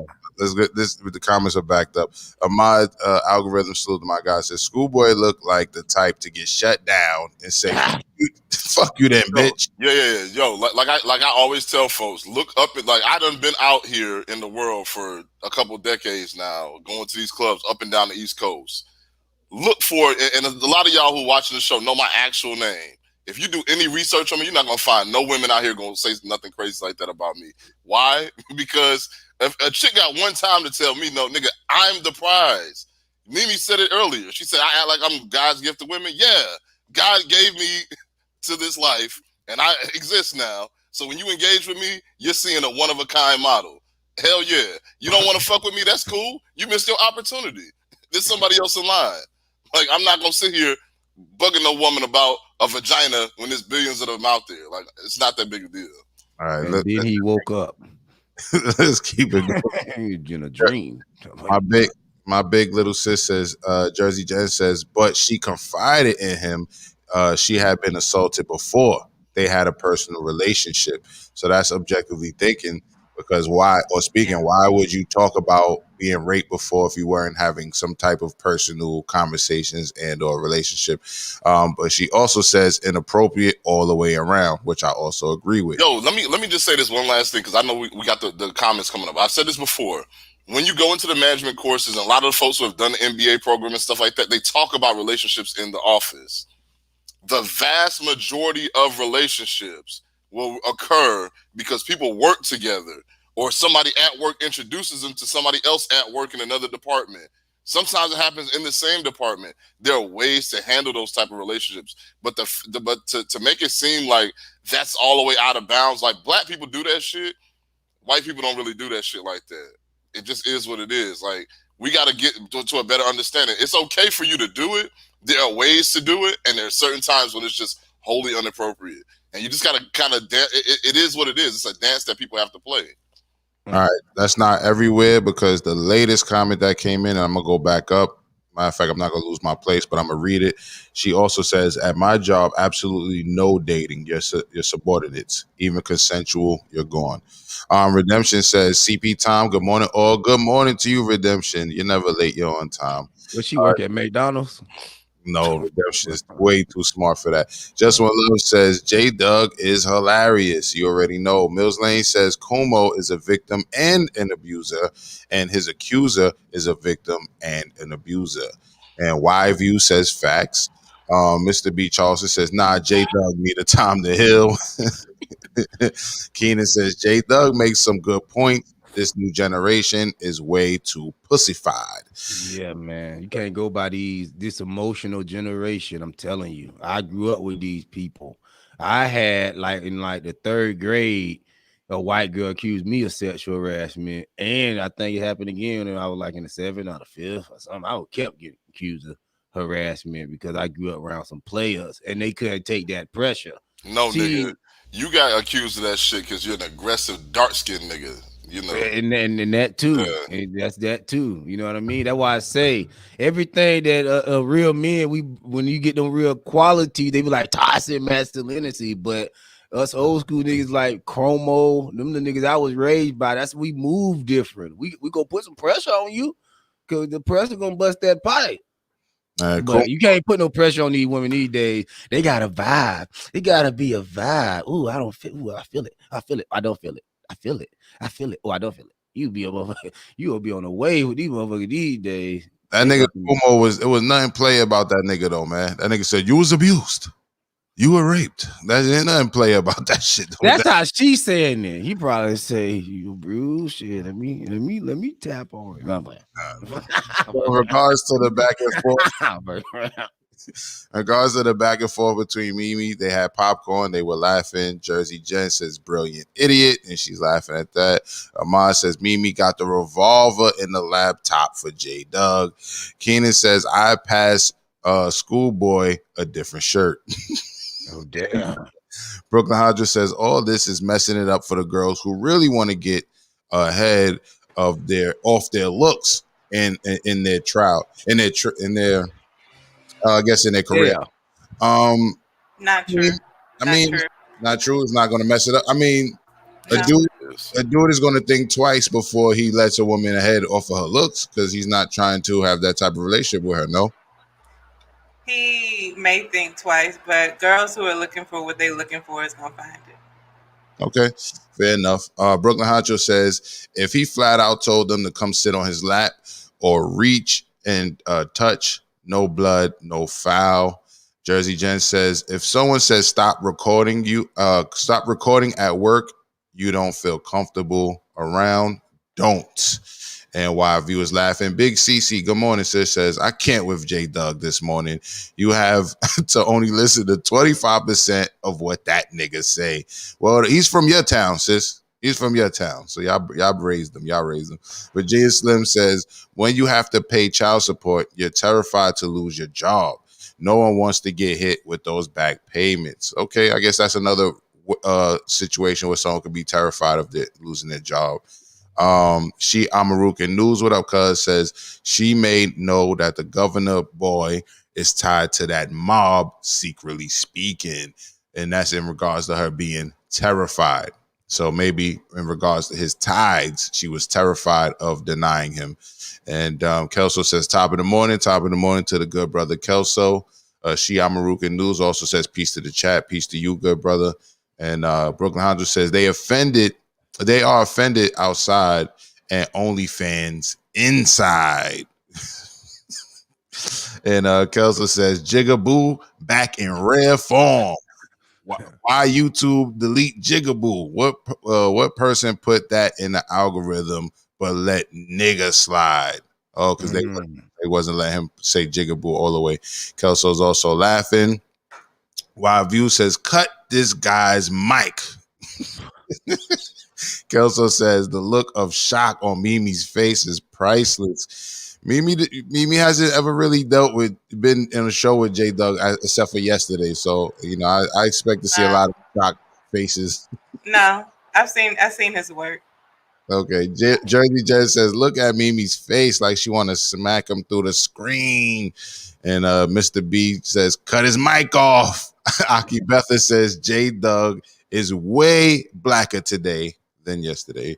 Kelso says, I'm waiting on J Doug to tell a lie. And Brooklyn Honcho got his popcorn. Just One Love says, J Doug has smoked that grade A Zaza this morning. They're laughing. Brooklyn Honcho says, women, I don't believe we're going to make it ahead in the work. Women, I don't believe we are going to make it ahead in the workplace like they did in the past due to favoritism. Now they just have to bust their tails. And Precious says, abuse. And with that being said, we're going to bring on MsRavioli. Abuse. That's for you. Mills Lane says, Patrice O'Neal once lobbied for a National Harassment Day, where on that day you can ask a co-worker out without fear of losing your job. And yes, this is true. Patrice O'Neal, the late, great Patrice O'Neal, once said that he believes that there should be one day where you should be able to say whatever you want in the workplace, because the rest of the year you're walking around looking at your coworkers looking all good. Rest in peace to Patrice O'Neal. He also compared a woman coworker as a salmon dipped in honey and the guy as a beer. So he's basically saying the guy was, thirsting over, that woman. She's walking around looking all good. He can't do nothing about it. And she could walk up to him, touch on his shoulder, all this shit. And he's like, what the, you know what I mean? And the whole time he wanted to devour and eat that thing. He can't. So that's why he advocated for one day a year. It should be National Harassment Day. I heard that joke / anecdote as well. Kelso says, I got my first taste of a woman's feelings killing men's character in high school. I used random song lyrics to complete a fill in the blank assignment. My teacher interpreted it as a love letter to her. Wow, that's crazy. Can I pause real quick? Because I get that side. Like, I'm more than happy to zoom out, which, like, going back to what I was saying, where, like, there's probably plenty of times that I could have had, like, a fighting case for sexual harassment. One, I just don't have the energy. Like, I don't care that much. And maybe I'm, like, a different type of girl because, like, I'm not fighting every single battle. But also understanding, and I do think historically Black women, we do a good job of, at times, because, I'm speaking in absolute, but no, like, there's always exceptions, of, like, protecting Black men. And you think about, like, if I say this, like, this can cause greater harm than what it was. I'm not saying that for women to not speak on whatever truth that they feel that they're living in, but even working at a restaurant or, in college, and that nigga is broke, like, I was like, I'm going to have to see him again tomorrow. So even if I tell the manager and then, like, he said something blatant, like, basically, like, if you down, I'm down kind of thing. Like, I'm going to have to see you tomorrow. We have to continue to work together. I'm just trying to get this money to pay my rent and my bills. Like, for me, it's just easier to laugh it off, get the play. And is that the best decision? Maybe, maybe not. But I get both sides. Like, from a man also just trying to pursue, but I don't know. I don't know what I'm saying. It's a sticky situation.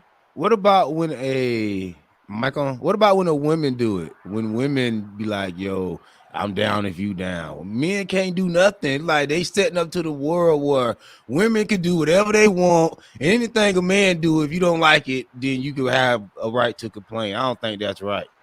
Well, look, I don't subscribe to that. I want to say I something. just keep it short. I want to.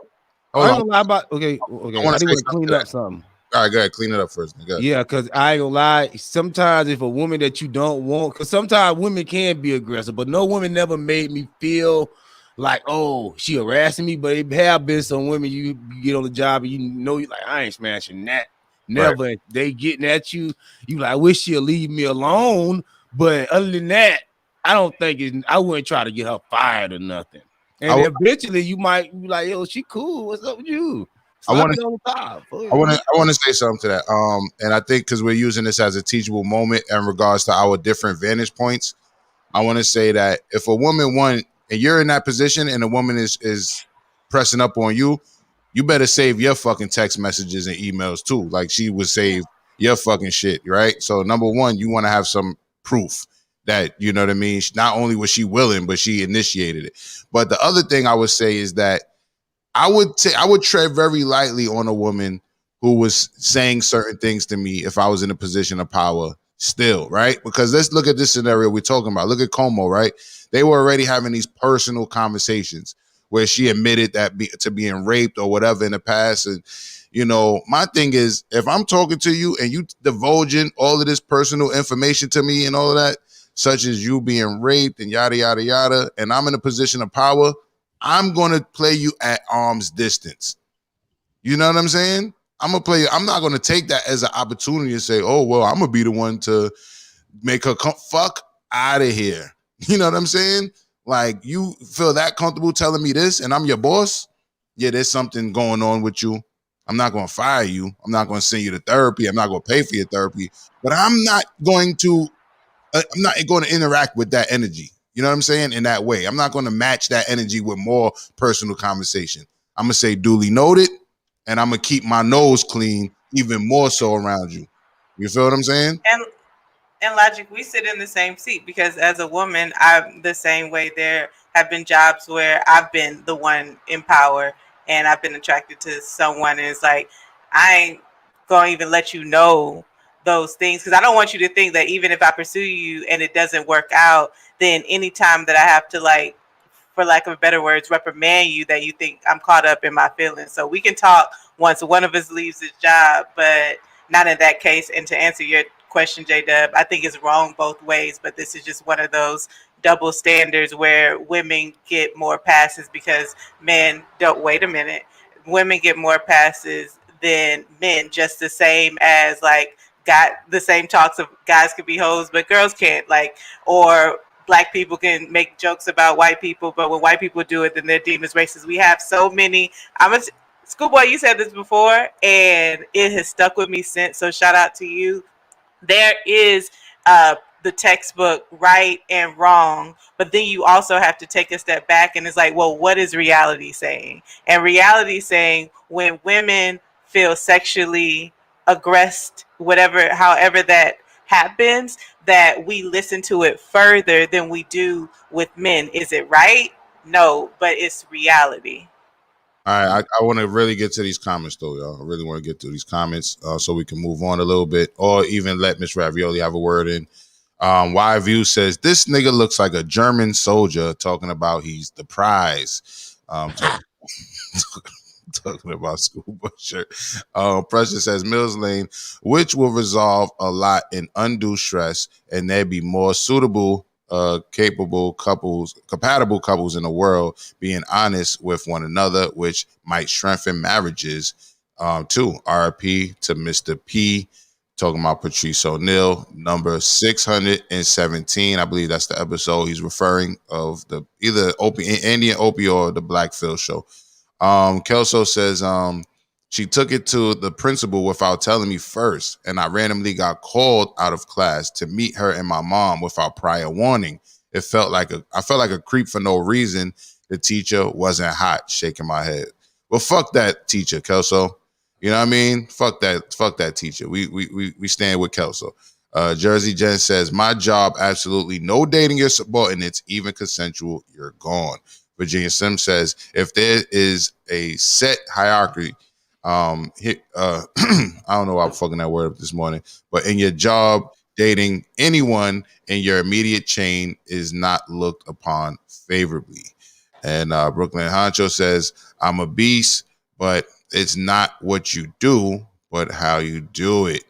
And Precious says, Mimi, do you think it's more respectful for a man to say, I just want to fuck you versus saying, I love you, getting married, then he leaves you? Mimi has stepped. Okay, Mimi, you want to answer that question? Sorry. Go.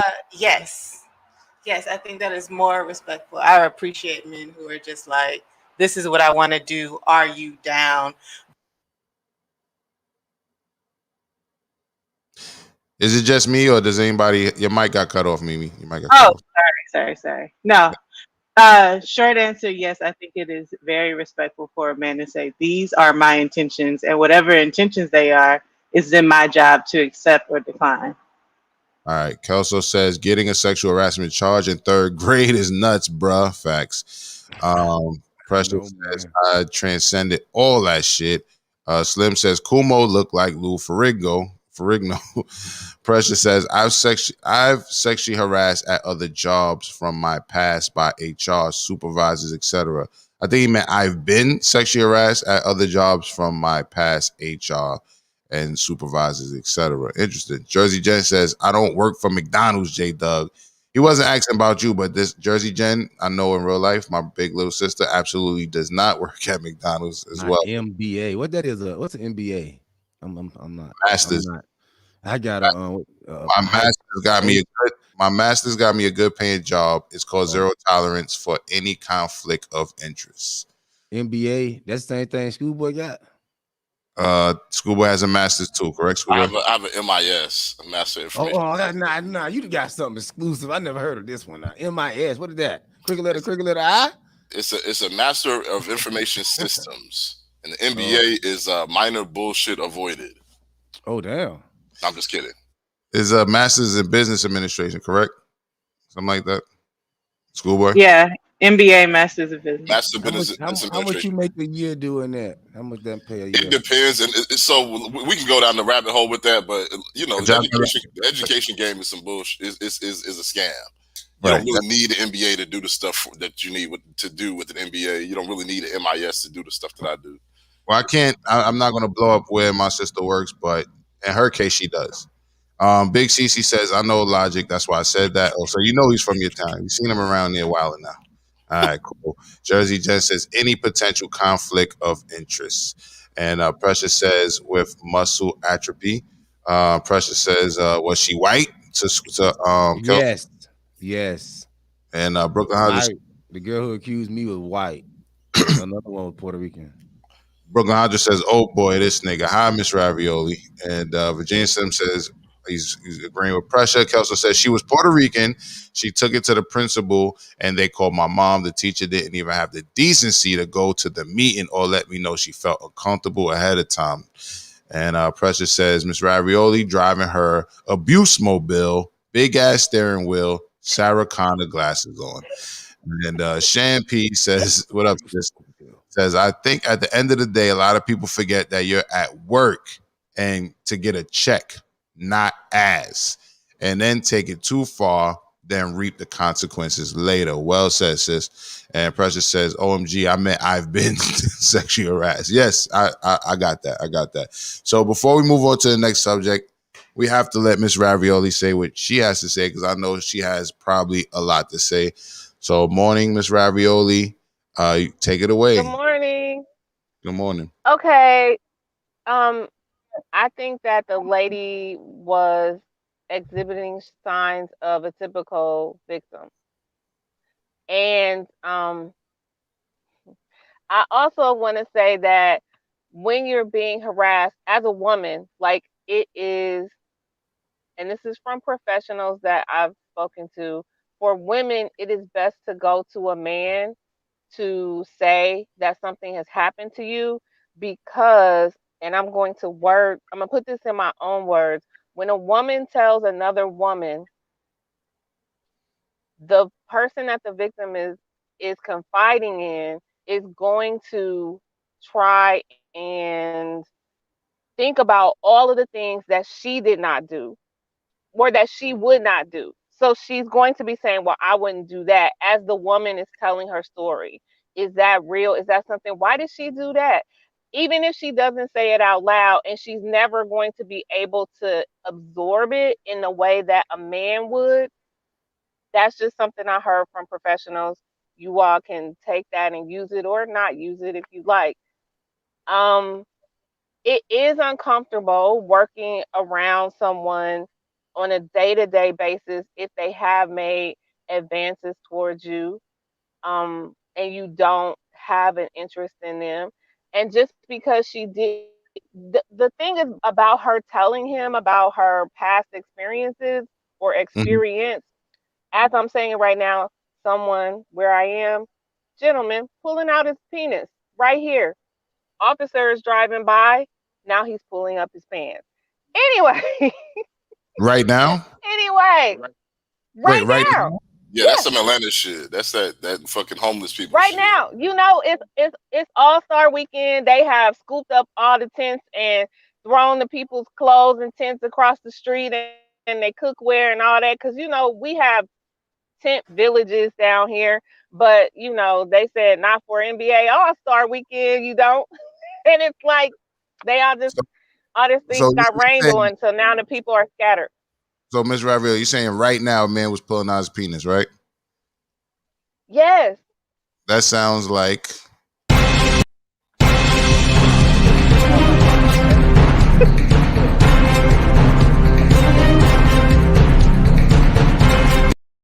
man pulls out his penis in front of Miss Ravioli in Atlanta. My fault. All right, so go ahead. Go ahead. Go ahead. I'm listening. So, I, the thing is, every woman is not the same. Period.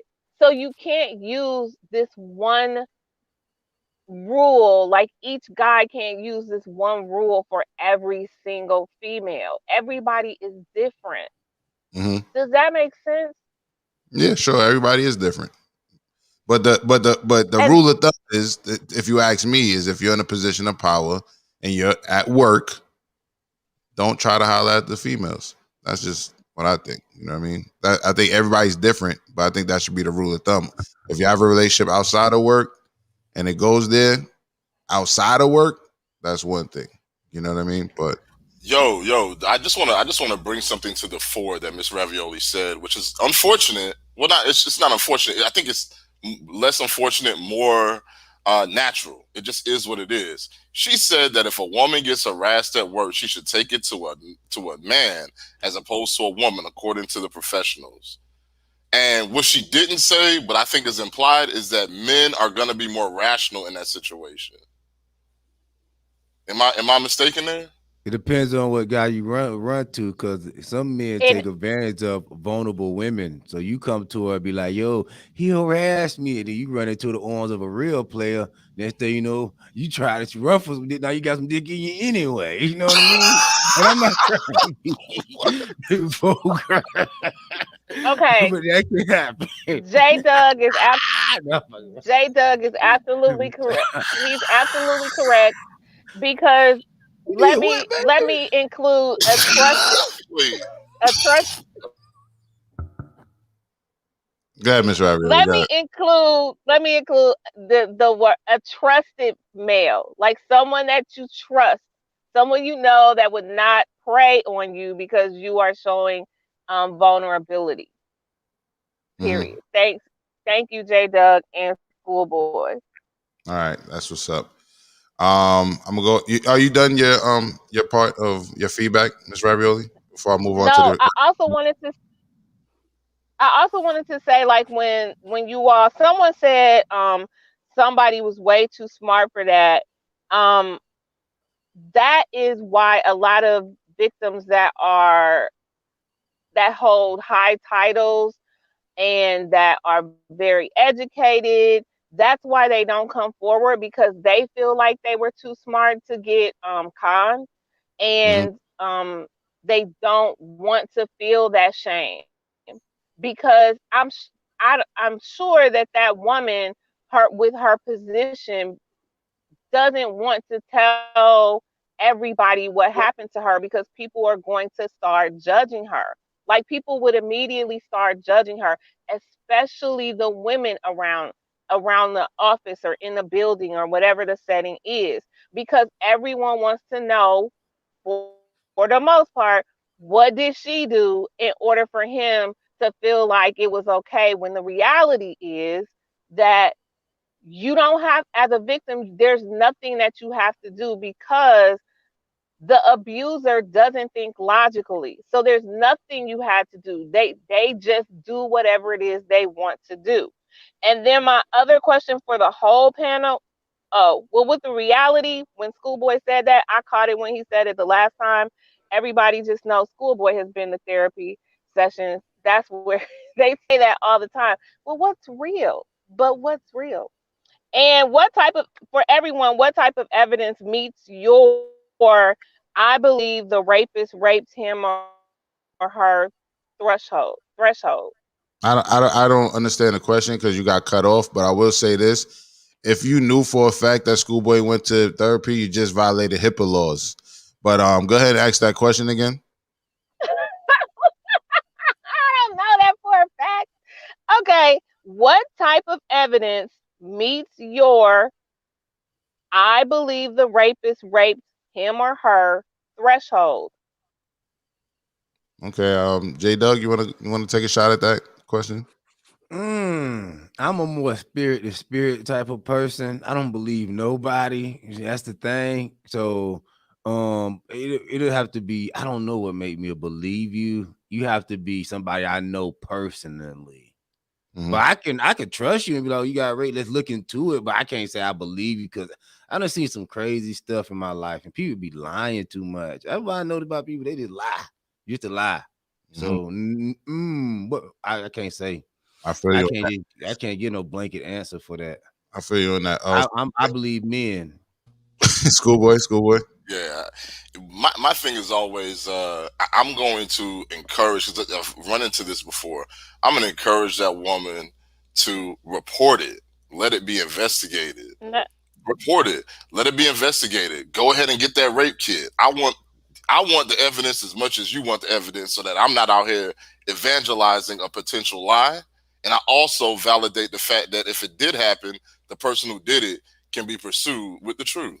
So that's what I want. You know what I mean? Let's go ahead and edify you enough to where you're comfortable and ready to talk to somebody else about it, who can really do something. I mean, I can go and beat a nigga ass, but then if it come back, around and you just wanted to see me beat a nigga ass, now I'm out here fighting charges on some bullshit. You know what I mean? Right. Mimi? Wait a minute. Schoolboy did not answer the question. Yes, I What did. type of evidence? What type of evidence meets your? He basically said scientific proof. No. JahLogic, don't answer for him. Don't answer for him. Let him I'll answer for answer the myself. question. I said a rape kit. A rape kit that proves that rape you've been kit. raped. Okay. Yes. A rape kit. A rape kit. Okay. Yeah. I mean, I'll go with you. If you don't want me to go with you, let me know who you want to go with you. I'll go pick them up. I'll help you out to get everything done for you. But if we're talking about proof, like if somebody feels like they got raped, that's one thing. Somebody actually has been raped. I want actual proof. Mimi? And I just thought of something real quick. If you black and you show up with some white people, I'll believe you. You got raped. I don't even lie. Mimi, you want to take a shot at answering MsRavioli's question? Yeah, I honestly, I never thought about it before, so it's a really great question. But just based off little knowledge, I kind of lean with Schoolboy. Like, I would rather just like edify women to tell the truth sooner and like get whatever rape as evidence means. If it's a rape kit, whatever, it could be like backed by science to link that you were. And then I also want women who do it for clout and money to, I've said this before, to stop lying. So when conversations come out like this, it's not devalued or watered down, and we have to jump through all these hoops to see what women are telling truth or lying and who's lying. So I want two things to happen. All right. MsRavioli, you have anything to say about their answers before I give mine? I want you to give yours first. All right. For me personally, I believe most people until they prove me. I believe people to be who they are. That's how I feel about trust and belief in general. So I most times believe people off top, whatever they say, until I have evidence that they're not telling the truth, right? So if somebody says something happened, I have no reason to believe you're lying until you say some shit that insinuates you're lying, right? And then in the back of my head, I'm always looking for your MO too. Why did you say this, right? So like in her case, you mentioned something about a good reason why people will be scared. Basically how other people, not just losing her job, but how other people may look at her, other women may judge her, and things of that nature. And I get that. But then I also look at it as, how do you go from being scared of being judged by a few women you work with to being willing to be judged by the world by being the first woman to do an interview on this scenario, right? So I'm looking at why you did what you did. Is it genuine, or did someone put you up to it to assassinate this man's character in a bigger game in this scenario we're talking about, right? Just to use it as an example. So I'm going to believe you until you prove to me that you're a liar and or you're lying about this situation. I trust people to be exactly who they show me they are. Okay. So basically, J-Dub needs white people to solidify it. You ever had a Schoolboy problem and going Mimi. on? And so white people come to your house, like a group of them. You be like, what's going on? Yeah, you gonna open your antenna, gonna go up. You like, what's going on here? This serious. Go ahead, MsRavioli. Go ahead. And then Schoolboy and Mimi need a rape kit. And Mimi says it has to be backed by science. And JahLogic, you're saying just the statement alone, but the whole time you're going to be questioning why you're going to be questioning their every statement from that point on. Once they say it, you believe them, but you're always looking for holes in their story. Okay, so I can't really say anything about J-Dubs, but Schoolboy and Mimi, like, the thing about it is there are people that rape that wear condoms. There are plenty of people that abuse people sexually, and they are great lovers. I put that in one of the comments the other day. You don't have to be bruised. The things that medical professionals look for are visible signs of I guess forceful entry and things of that nature, because they are scared of being liable, like held liable for making a mistake. So it's going to be hard to do that if that person did not force themselves upon what, and it doesn't have to be a female. It could be a male on male or female on male or male on female, whatever it is. And then think about it when it's a child. I said this before, that medical professionals that work in the sexual abuse centers have off the record said that 90 to 95% of the time with child sexual abuse, they cannot say that that's what happened, because they can't prove that in the court of law if there's no visible evidence. So I'm gonna go ahead and Right? say And then we need more. We're gonna need accurate statistics on that. You said like 99% of the time. Is that what you said? it's off the record, JahLogic. That's what I'm trying to tell you. They're not going to say that they thought they saw something, but they didn't write it down, because then they would still be held liable. The thing is that people in these positions that do want to do the work and do right by the victims, it's hard for them to do so and keep their jobs and not be sued, because con artists, which is all an abuser is, will prey upon that. They'll take advantage of the fact, oh, you said I sexually abused my child. Well, my child, it didn't I wasn't convicted, so now I'm suing you and the hospital and everybody else. Do you All see right. what Well, I'm saying? I hear what you're saying. Let me just say this in regards to the rape kit. I'm gonna read this from a nonprofit organization, Rain. with 2ns.org. DNA evidence from a crime scene, a crime like sexual assault, can be collected from the crime scene, but it can also be collected from your body, clothes, and other personal belongings. You may choose to have a sexual assault forensic exam, sometimes known as a rape kit, to preserve possible DNA evidence and receive important medical care. You don't have to report the crime to have an exam, but the process gives you the chance to safely store evidence should you decide to report the crime later. And this information is for the audience. To find a location near you that performs sexual assault forensic exams, call the National Sexual Assault Hotline, 1-800-656-HOPE, 1-800-656-HOPE, or to talk to your local sexual assault service provider. The items that are in the rape kit go as far as you may have heard of the term rape kit, referred to sexual assault forensic exam. The term rape kit actually refers to the kit itself, a container that includes a checklist, materials, and instructions along with the envelope and containers to package any specimens collected during the exam. A rape kit may also be referred to as a sexual assault evidence kit, SAEK. The contents of the kit may vary by state and jurisdiction and may include bags and paper sheets for evidence collection, comb, documentation forms, envelopes, instructions, material for blood samples, swabs. Preparing for a sexual assault forensic exam. If you are able to, try to avoid these activities that could potentially damage such evidence: bathing, showering, using the restroom, changing clothes, combing hair, cleaning up the area. So I just thought that was a little information for the audience. Is there anything else you want to say before I go to the comments, Ms. Ravioli? In closing? I mean, I will commend you for slightly commend you because you're not going to just believe the person and then try to understand what's going on.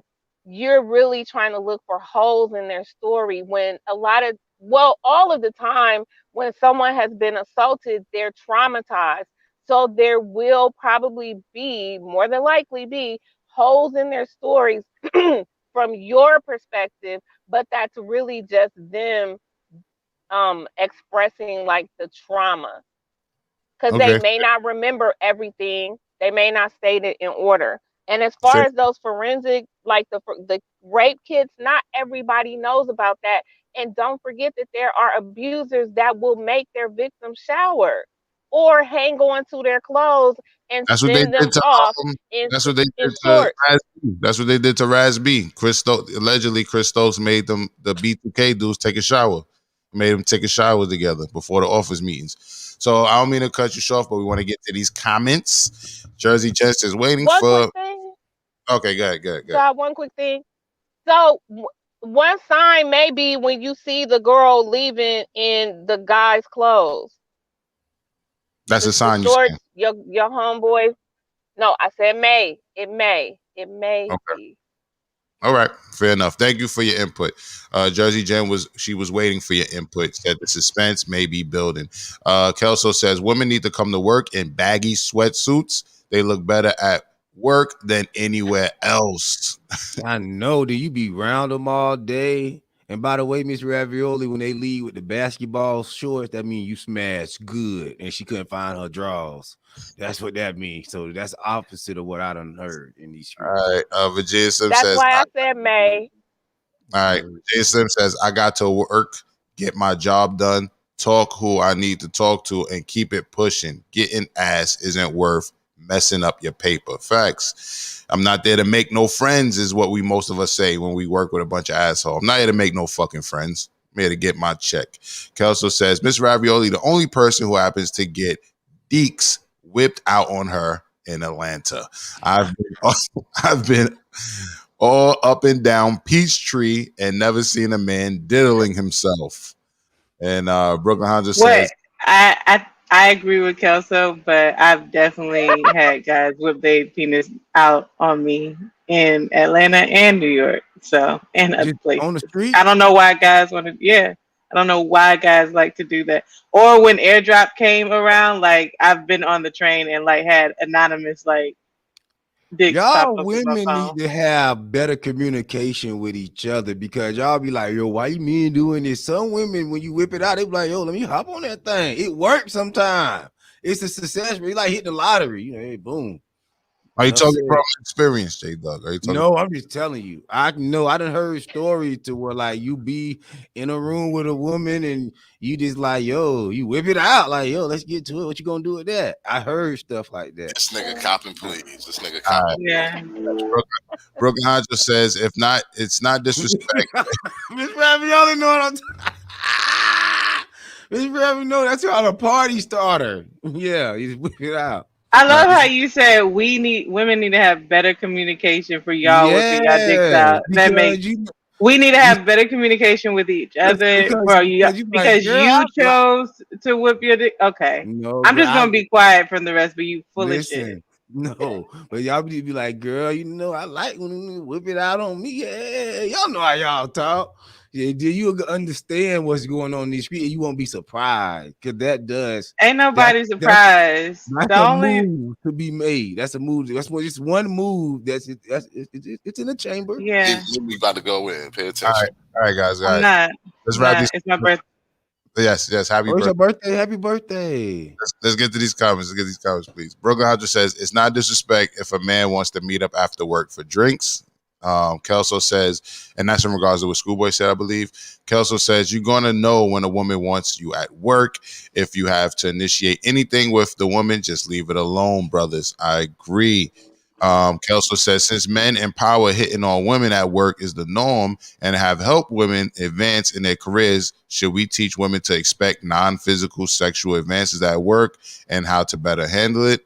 I'm going to go ahead and say yes. They should be prepared for that. You know what I'm saying? I'm not saying that we should normalize it, but yes, just like you have a talk with your black children about what can happen in the street with a white cop, you definitely want to send your daughter into the world, you know what I mean, knowing what can happen to her, not just at work, but in the world, right? Just the world in general. Kelso says there'd be less trouble if women don't want the advance. She can refuse or correct the advancer. If he continues after being asked, then she'll have a case. Jersey Jen says, agree, Kelso. Any unwanted advances, it would be very clear from me. It is unwanted and to back the fuck off. And she ain't lying. She would tell someone to back the fuck off in a minute. Kelso says, I agree with MsRavioli on that. Those kits don't cover every aspect of possible assault. Those stats are bogus, though. Nigatistics, yeah, she come with the nigatistics, what she call positistics, but nigatistics nevertheless. Keenan says, it's Friday, Logic. Give us the fuckery. Be patient, sir. Be patient. Keenan Collins says, MsRavioli on an episode of Time to Heal with shampoo would have been classic, and I'm prone to agree with you. That would have been kind of crazy. Kelso says, women live in a whole nother different reality than men. Laugh out loud. I've never had to worry about strangers revealing their genitals to me. And Just What Love says, Mimi does not like J Dug today. Not true. That's And not and Big CC says happy birthday to Mimi, and so does Kelso. Salute to Mimi. Salute to all you in the chat. I see we got about 25 people in the room and 24 likes. That's what's up. I see that. I see y'all. Y'all doing it today. With that being said, there's a couple stories I want to just quickly talk about before we can get to something that we can laugh at again. New York doctor charged with 5 murders for alleged depraved prescriptions of abuse. Basically, this doctor is going to jail for selling illegal pills. You know what I mean? Selling pills illegally.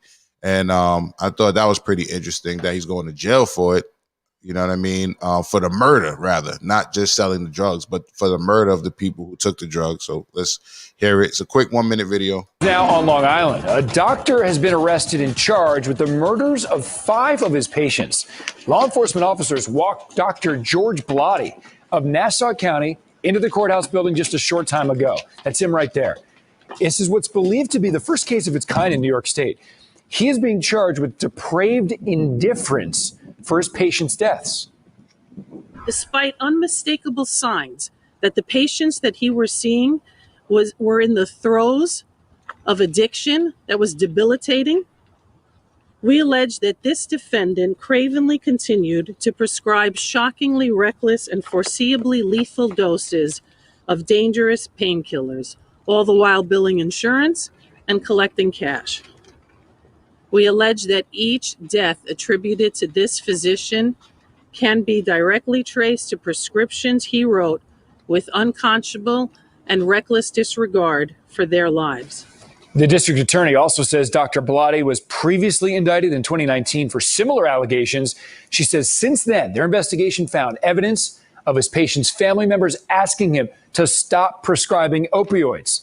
And she called his continued prescriptions to have been done with, quote, unconscionable and reckless disregard for their lives. So I just thought that was interesting. I just want to throw that on the table. I don't know. Actually, salute to them for locking that old white dude up.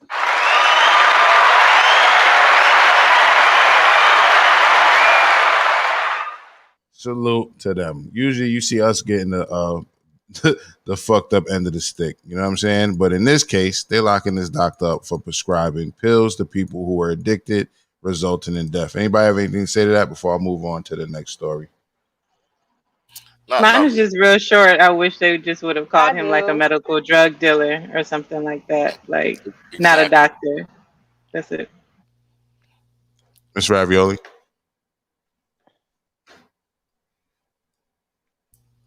Okay. J Doug. I just wanted to point out that the victims' family members were telling the doctor to. You can't hear me? We hear you now. You're just on a hell of a lag. It's all right, MsRavioli. Go ahead.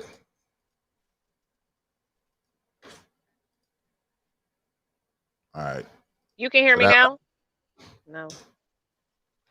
Okay. Well, here's the delay. The family members are saying that they wanted the doctor, they told the doctor to stop prescribing the opioids, and that is basically what happens in all of the toxic situations. Nobody wants to address the real problem. They want to place the blame on someone else. Yes, the doctor could stop prescribing the opioids, but they could also get the person to get into some type of treatment program and or cut ties with that family member because they are addicted to drugs, and whether they're prescription or street, that individual is still a junkie or an addict, whichever term Anybody you else? prefer. Any other words? Anybody else? Before we move on? Nope. All right. I agree with MsRavioli. Yes, like they should not be charging the doctor. I know we love to see white people go to jail, but they shouldn't be charging the doctor.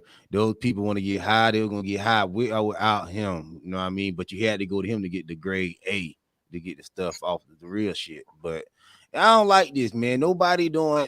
It's like these days stuff happen. We always looking for somebody to blame other than the person who did it to themselves these days. Like no responsibility.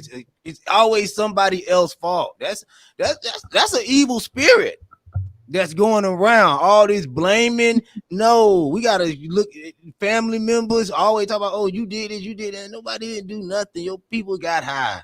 You got a crackhead spirit in your family. Move on. But Virginia Slim says not guilty. I've been prescribed before. Wait. MsRavioli, you Let gotta. the record let the record reflect. I did not say that the doctor should not be charged. The doctor should be charged. All right. Virginia Slim says not guilty. I've been prescribed opiates before and didn't end up strung out. Not his fault. Those people became addicted. All right. Yeah, they took more than what they were supposed to. The box got direction. They didn't follow them. Who fault that is? All right. Kenan Kong asked for the fuck shit. So let's get into some shit that shouldn't even be news.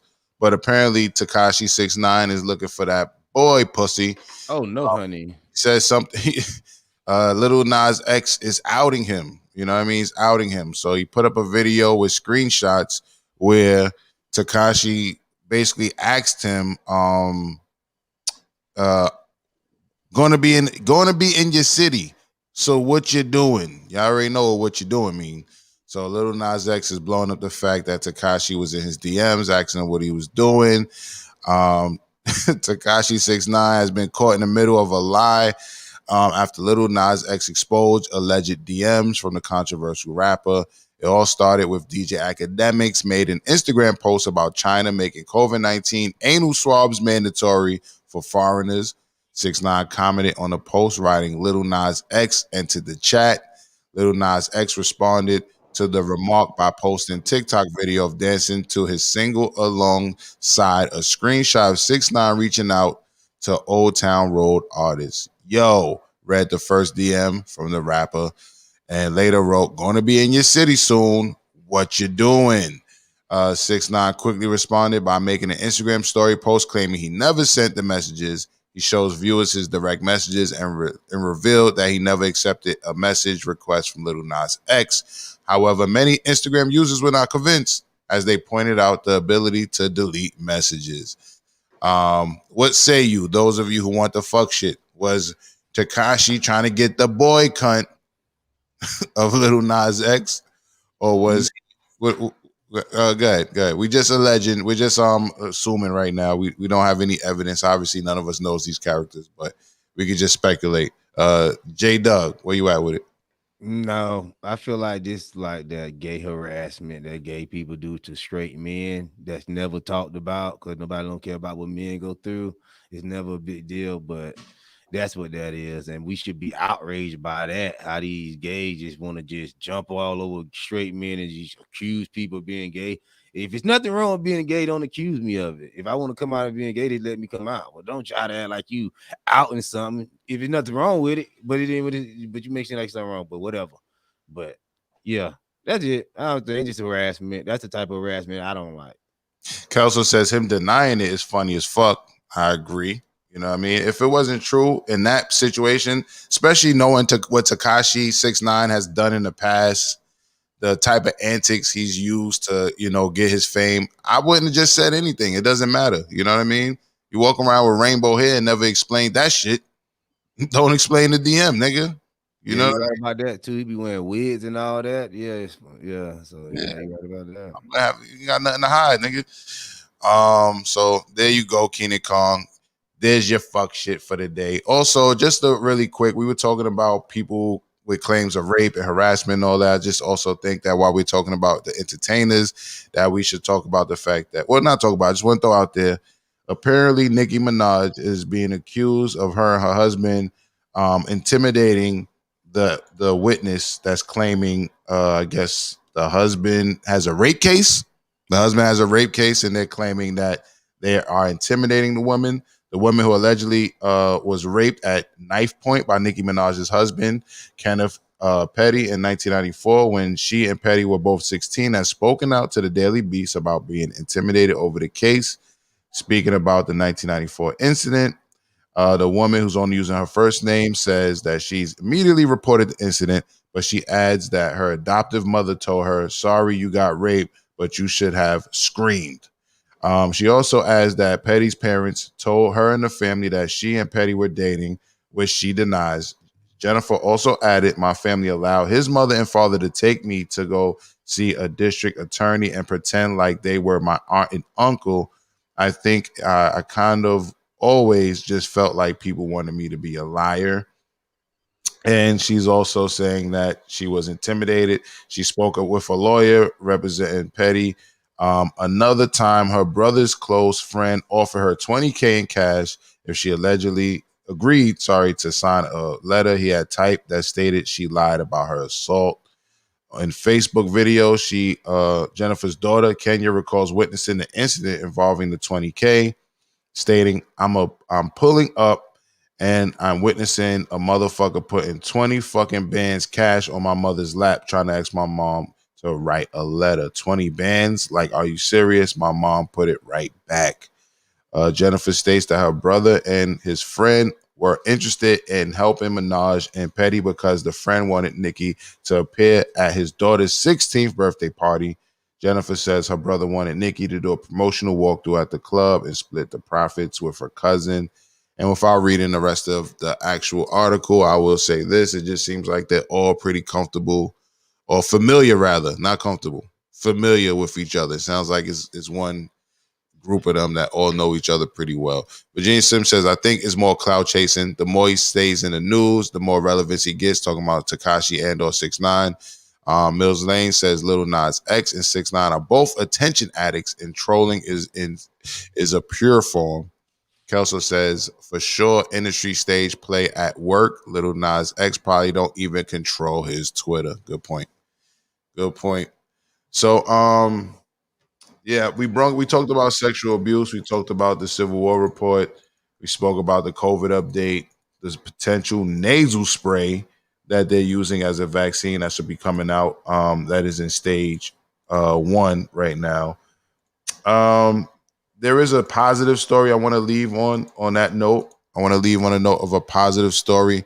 Before I do that, does anybody have anything to say about anything we spoke about as far as like last words?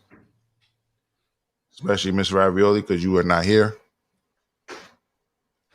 Okay. I would just say that if people really want to know what happens to victims or to get an idea of what happens to victims and what these organizations do or do not do, I would encourage people to call that RAIN 1-800 number and ask them how do they help victims specifically and precisely. How do they help the victims? What do they actually do? And wait for the answer. And if you don't get it, repeat the question. All right, fair enough. I wanted to say about the Nicki Minaj thing. I don't know about that thing, but I think that case that they're talking about with her husband was cleared up like in 95 or something. That's water under the bridge. That was something that he did when he was younger. Now the man is with Nicki Minaj. You want to bring it back up so you could get her attention. That should be illegal, and she should be held accountable she should go to jail for that. Like, it's over, it's done. I did my process with the court system. You shouldn't be able to come back and want to rehash it out in the media years later just because I got money.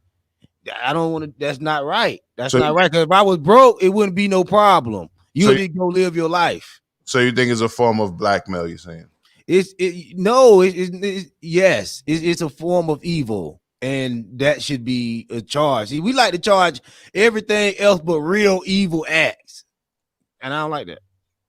All right, fair enough. It's not a genuine thing, and then you coming out and you making getting raped or something like that a profit. Like yo, wait for your accuser to blow up or get something that he got and you won't go for it. Bring it back up. No, it's over. All right, fair. I rebuild my reputation. I rebuild my shit. That was then, this is now. All right. This comes to us from a Baltimore website called WMAR2 News, ABC Baltimore. There's a team of young Black entrepreneurs, a brother and sister entrepreneurs, create something called Stock Up for Kids. And the brother and sister are entrepreneurs that started a business called Stock Up. And they quote them saying, we started with companies that we already like Nike, Microsoft, who recently claimed they got hacked by China, sidebar, McDonald's and stuff like that. We just use Yahoo Finance, which is a free website. So this is really motivational, and I'm going to let us hear the words from their mouth. Salute to these young family entrepreneurs. We want to give some good news in the morning too, not just the crazy shit. So let's give it a look. Stop, guys, we're the Stock Up Kids. They're cute, they're talented, and they're smart. Spirit and Kali Rahman aren't your ordinary kids. Since starting, we have a return of 21%. The brother and sister are entrepreneurs. Their business, the Stock Up Kids. We started with companies that we already knew, like Nike, Microsoft, McDonald's, and stuff like that. And we just use Yahoo Finance, which is a free website. Kali says they started paper trading when he was 9 years old and Spirit just 7. Now, as 7th and 6th graders, they've taken their show on the road. Spirit, was it hard learning all this stuff? Well, at first it was because we were 7 and 9, so it was a little complicated. But as we started practicing and doing more of it, like we learned more and it got easier. We're learning about finance. We're learning about financial literacy. We're learning about how to manage our money and how to trade it, of course. So that's some stuff people don't even learn as adults. Now they're swing trading, doing speaking engagements at schools and colleges. What is up, guys? They have a YouTube channel, a subscription service, and they're constantly learning from mentors. On Sundays, we have a roundtable meeting, and we discuss not only the trades of the week, but they also have researched other trades. They go over different terms as far as, so they can speak the language and know the language well. We have a return of 21%. That's like 11 points better than the S&P 500. We are very proud of them. Their parents, Gary and Callie, say their desire to become entrepreneurs actually started with Spirit wanting to be on the Ellen Show. Gary told her they had to come up with a niche, something unique. Hence, Stock Up Kids was born. In the way in which they carry themselves and share the information, they really want to give back. We looked up the stock and just saw if it had good earnings. And so that was pretty much it. And that's how we really started. Yeah. That's what we teach the kids at the schools. Yeah. And we give them like stocks that companies that they know, so it can be easier for them, just how it was for us. Who's a better trader, you or your brother? Me. But Mom says they're still kids, so they like to keep it fun. While Spirit is dreaming of bright lights on the talk show circuit, Kali wants to be a zoologist and play football for the Ravens. And they want to both continue counting their cash. We're on pace. He got the money like that. Millionaires by the time we're 18. He's still black. Look at him. Thuggin'. Yo, that picture is crazy. All right, y'all. All right, so the other picture is crazy as well. Yo, did y'all notice the other picture? Nah, which one? listen, man. what picture? Damn, don't breathe all in the mic. Gee. Who did that? Schoolboy. The What picture picture? where the guys, the picture where the little boy's legs is spread open and the little girl Oh yeah, I is saw like, that. that is, I don't know. I don't like it. That's a pimp pose. Out of all these great things these little kids are doing, these are the takeaways. Like seriously. Yeah, because just take No, the it takes takeaway. away. Well, The that's just a takeaway scam. is They not. reading the script. I'm not. Okay, well, I'm not taking away from the children. No, I'm saying because I never thought it was the children's idea to take the picture like that. I think it's a marketing thing. Like when they said that they linked up with these companies, I would have preferred that they tried to just do it grassroots and not link up with any major corporations, because then you end up getting photos like this. At no point in time in the thought process did I believe that these children look at that photo. That boy look like he It's took that like picture from the his. racks. If you, I'm looking at it from the perspective of a pedophile, Oh Lord. and that's just that picture could be what? Whatever for a pedophile. Not the one with the money let me up. just say- The other, you're not a pedophile, J Doug. I don't think. No, I'm just saying. Don't. But I got at that picture more thugging. I just made a few pops. All right, wait, hold on. I'm finna hit the strip club with where the bitches at. That's what I got. Is this the picture you was talking about, MsRavioli? Oh yeah, that's a pimp pose. The picture where they're sitting on the floor. I'm showing you a picture right now. Is that the They're picture? sitting on the floor. No, the picture where they're sitting on the floor. Yes, the little picture, but you had it and it was bigger. But yes, the smaller picture, yes. All right, I think that was it. I can't think really see it the same. I think you're if that's the picture, I think you're reading too deep into it. But I do think there are times where children are put in perverted situations, i.e., an example, immature. I said this before on the show. Like people like to act like Chris Stokes is probably not as guilty as charged. My thing is he was the nigga in the room when they had immature posing on the bed together and all that shit. Now that, to me, if young kids on the bed with no shirts on, like the immature used to pose back in the day, that's crazy, right? But that just sitting there, I don't know. But the peace sign, is whatever. But with the holding the money up, to me, that's a little niggerish. Ghetto. I mean, they think about it, man. This young man wants to be a football player. So, football players usually act like the hip hop stars. He's holding that money like he's seen in the music video. That was my point example. He's probably just posed like his favorite rappers and athletes, and if that's okay. I don't think there's anything wrong with this picture. One second, schoolboy, because my thing is short. Is like, I think it's dope that these kids are learning something. I think it's great that their parents are immersing them in this early, because too many times Black people, we didn't get that educate, like our generation and above, like we didn't discuss money at the kitchen table. So I like that they are doing that, and then also spreading the this information to what I would assume are not only just kids but Black kids, and giving them hope of what they could do. And it started from just a little girl wanting to be on the Ellen show. You see two siblings getting along, a boy and a girl, and like I hope they take it really far. And if they want to throw money in the picture because they get motherfucking money, then that's cool too. Shout out to y'all. They got always come out. But listen, I like what they're doing, and I think this is what they should be teaching kids in school anyway. Like all that teaching the math about white people and what they did in history and we were slaves and all that crap. If they teach us about getting some money like they teaching these kids, that'll be a good look, and we'll all be more successful. Teach us about some taxes or something. Yo. So hold on. I think this is a decent segue. MsRavioli, do you remember that Yes.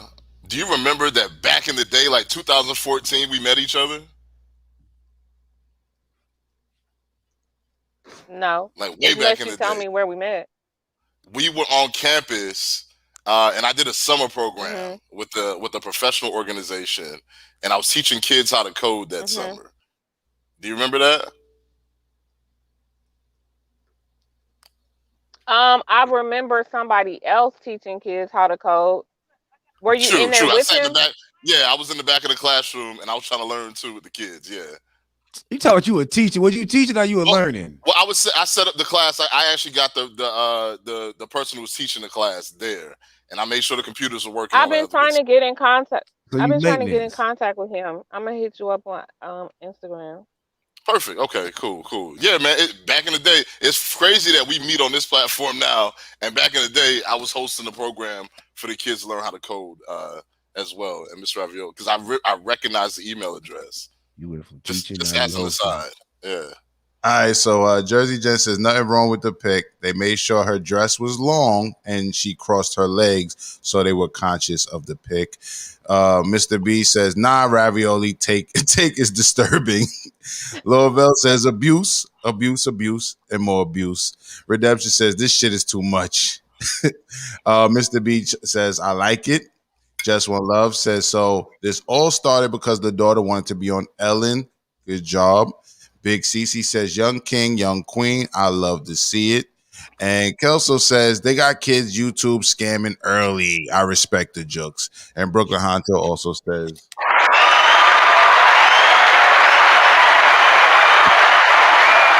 I think it's a lot worse they could be doing.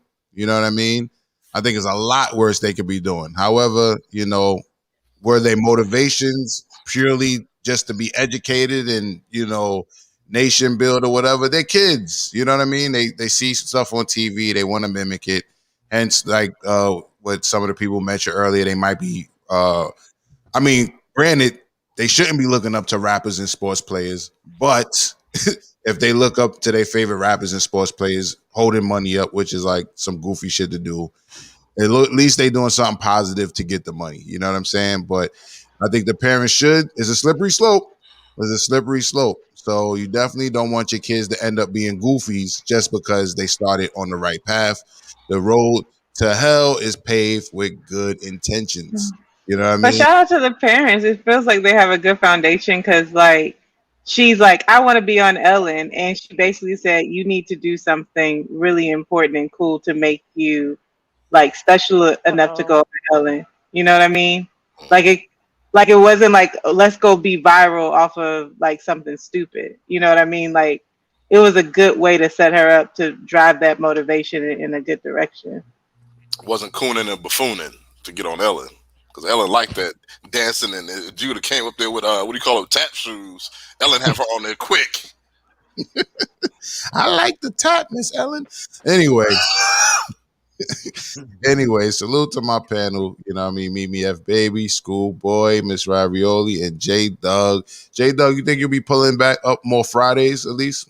Maybe on Fridays or something? What you think? Friday, because I gotta work during the week.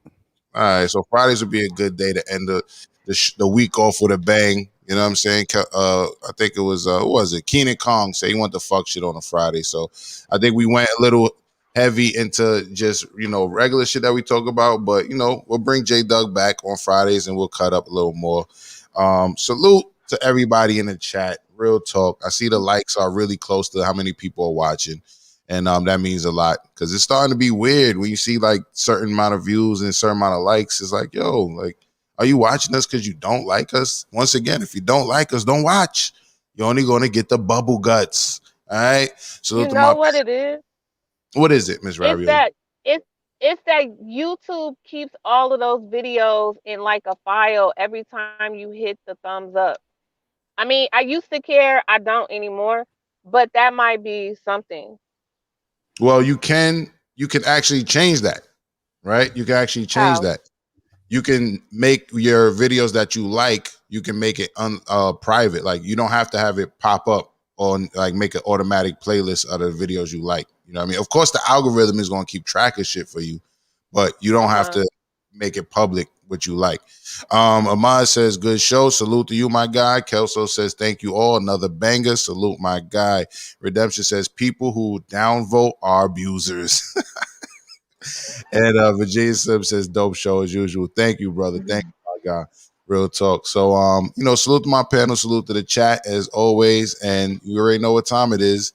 This has been the Morning Rant. Stay mighty. Fire, nigga. I'm on fire right now, fuck, nigga. I had the biggest comeback, nigga. Nigga, it was over with for me, nigga. Y'all tried to count me out, nigga. I ain't forgot about that shit. Y'all niggas think I forgot, nigga. I ain't forgot about none of that shit. So I'm back with a chip on my fucking shoulder, nigga. Wrote this with my eyes closed, or rose in Moscato. Intuition in the visions flow from out the cosmos. Niggas ask me how I made it, I be damned if I know. I just went with my soul, and the rest just follow. She's a good girl, fuck that bitch, I'd rather deal without her. Say no to CashApp, I ain't tricking, bitch, you must be psycho. But I'm prone to lie though, just don't tell all my bros. I roll gelato in the Bronto, so I got the sky close. Damn, it's raining, grab my cane and pass my Prada poncho. The boots was leather with the tattoos, those the Randy Macho. Goggles, Ferragamo, condos big as Costco. I popped the rhino, then she swallowed like it's Mr. Sacco. Mirror, mirror, who's the illest? Please don't tell me I know. Mirror, mirror, who's the realest? Wait, don't tell me I know. Mirror, mirror, who's the rarest? Please don't tell me I know. Modern life like Rocco, but I still pray to Shango. Mirror, mirror, who's the illest? Please don't tell me I know. Mirror, mirror, who's the realest? Wait, don't tell me I know. Mirror, mirror, who's the rarest? Please don't tell me I know. I devour my goals, and that's word to Gaucho. Rebel, outlaw, reckless, vato, ghetto, desperado. Aim the Draco, eating tacos, take your breath like Tyclos. Adjacent to Van Gogh, I'm chasing my shadow. The pain is the shackle, embrace it for battle. In the gym for 7 weeks, I feel like Boris Kojo. I mean Cujo with a new hoe, sober watching Cuso. With my old hoe, I forgot I fuck my hoes in duos. Fofo throws in 2 hoes, loopholes out with pool. That piece of coupon for designer, Gucci coat was 2-tone. School old Parasuco, shoot like Tony Kukoc. Good job of sense and no Delilah, put that on my tombstone. Mirror, mirror, who's the illest? Please don't tell me I know. Mirror, mirror, who's the realest? Wait, don't tell me I know. Mirror, mirror, who's the rarest? Please don't tell me I know. I devour my goals, and that's word to Gaucho.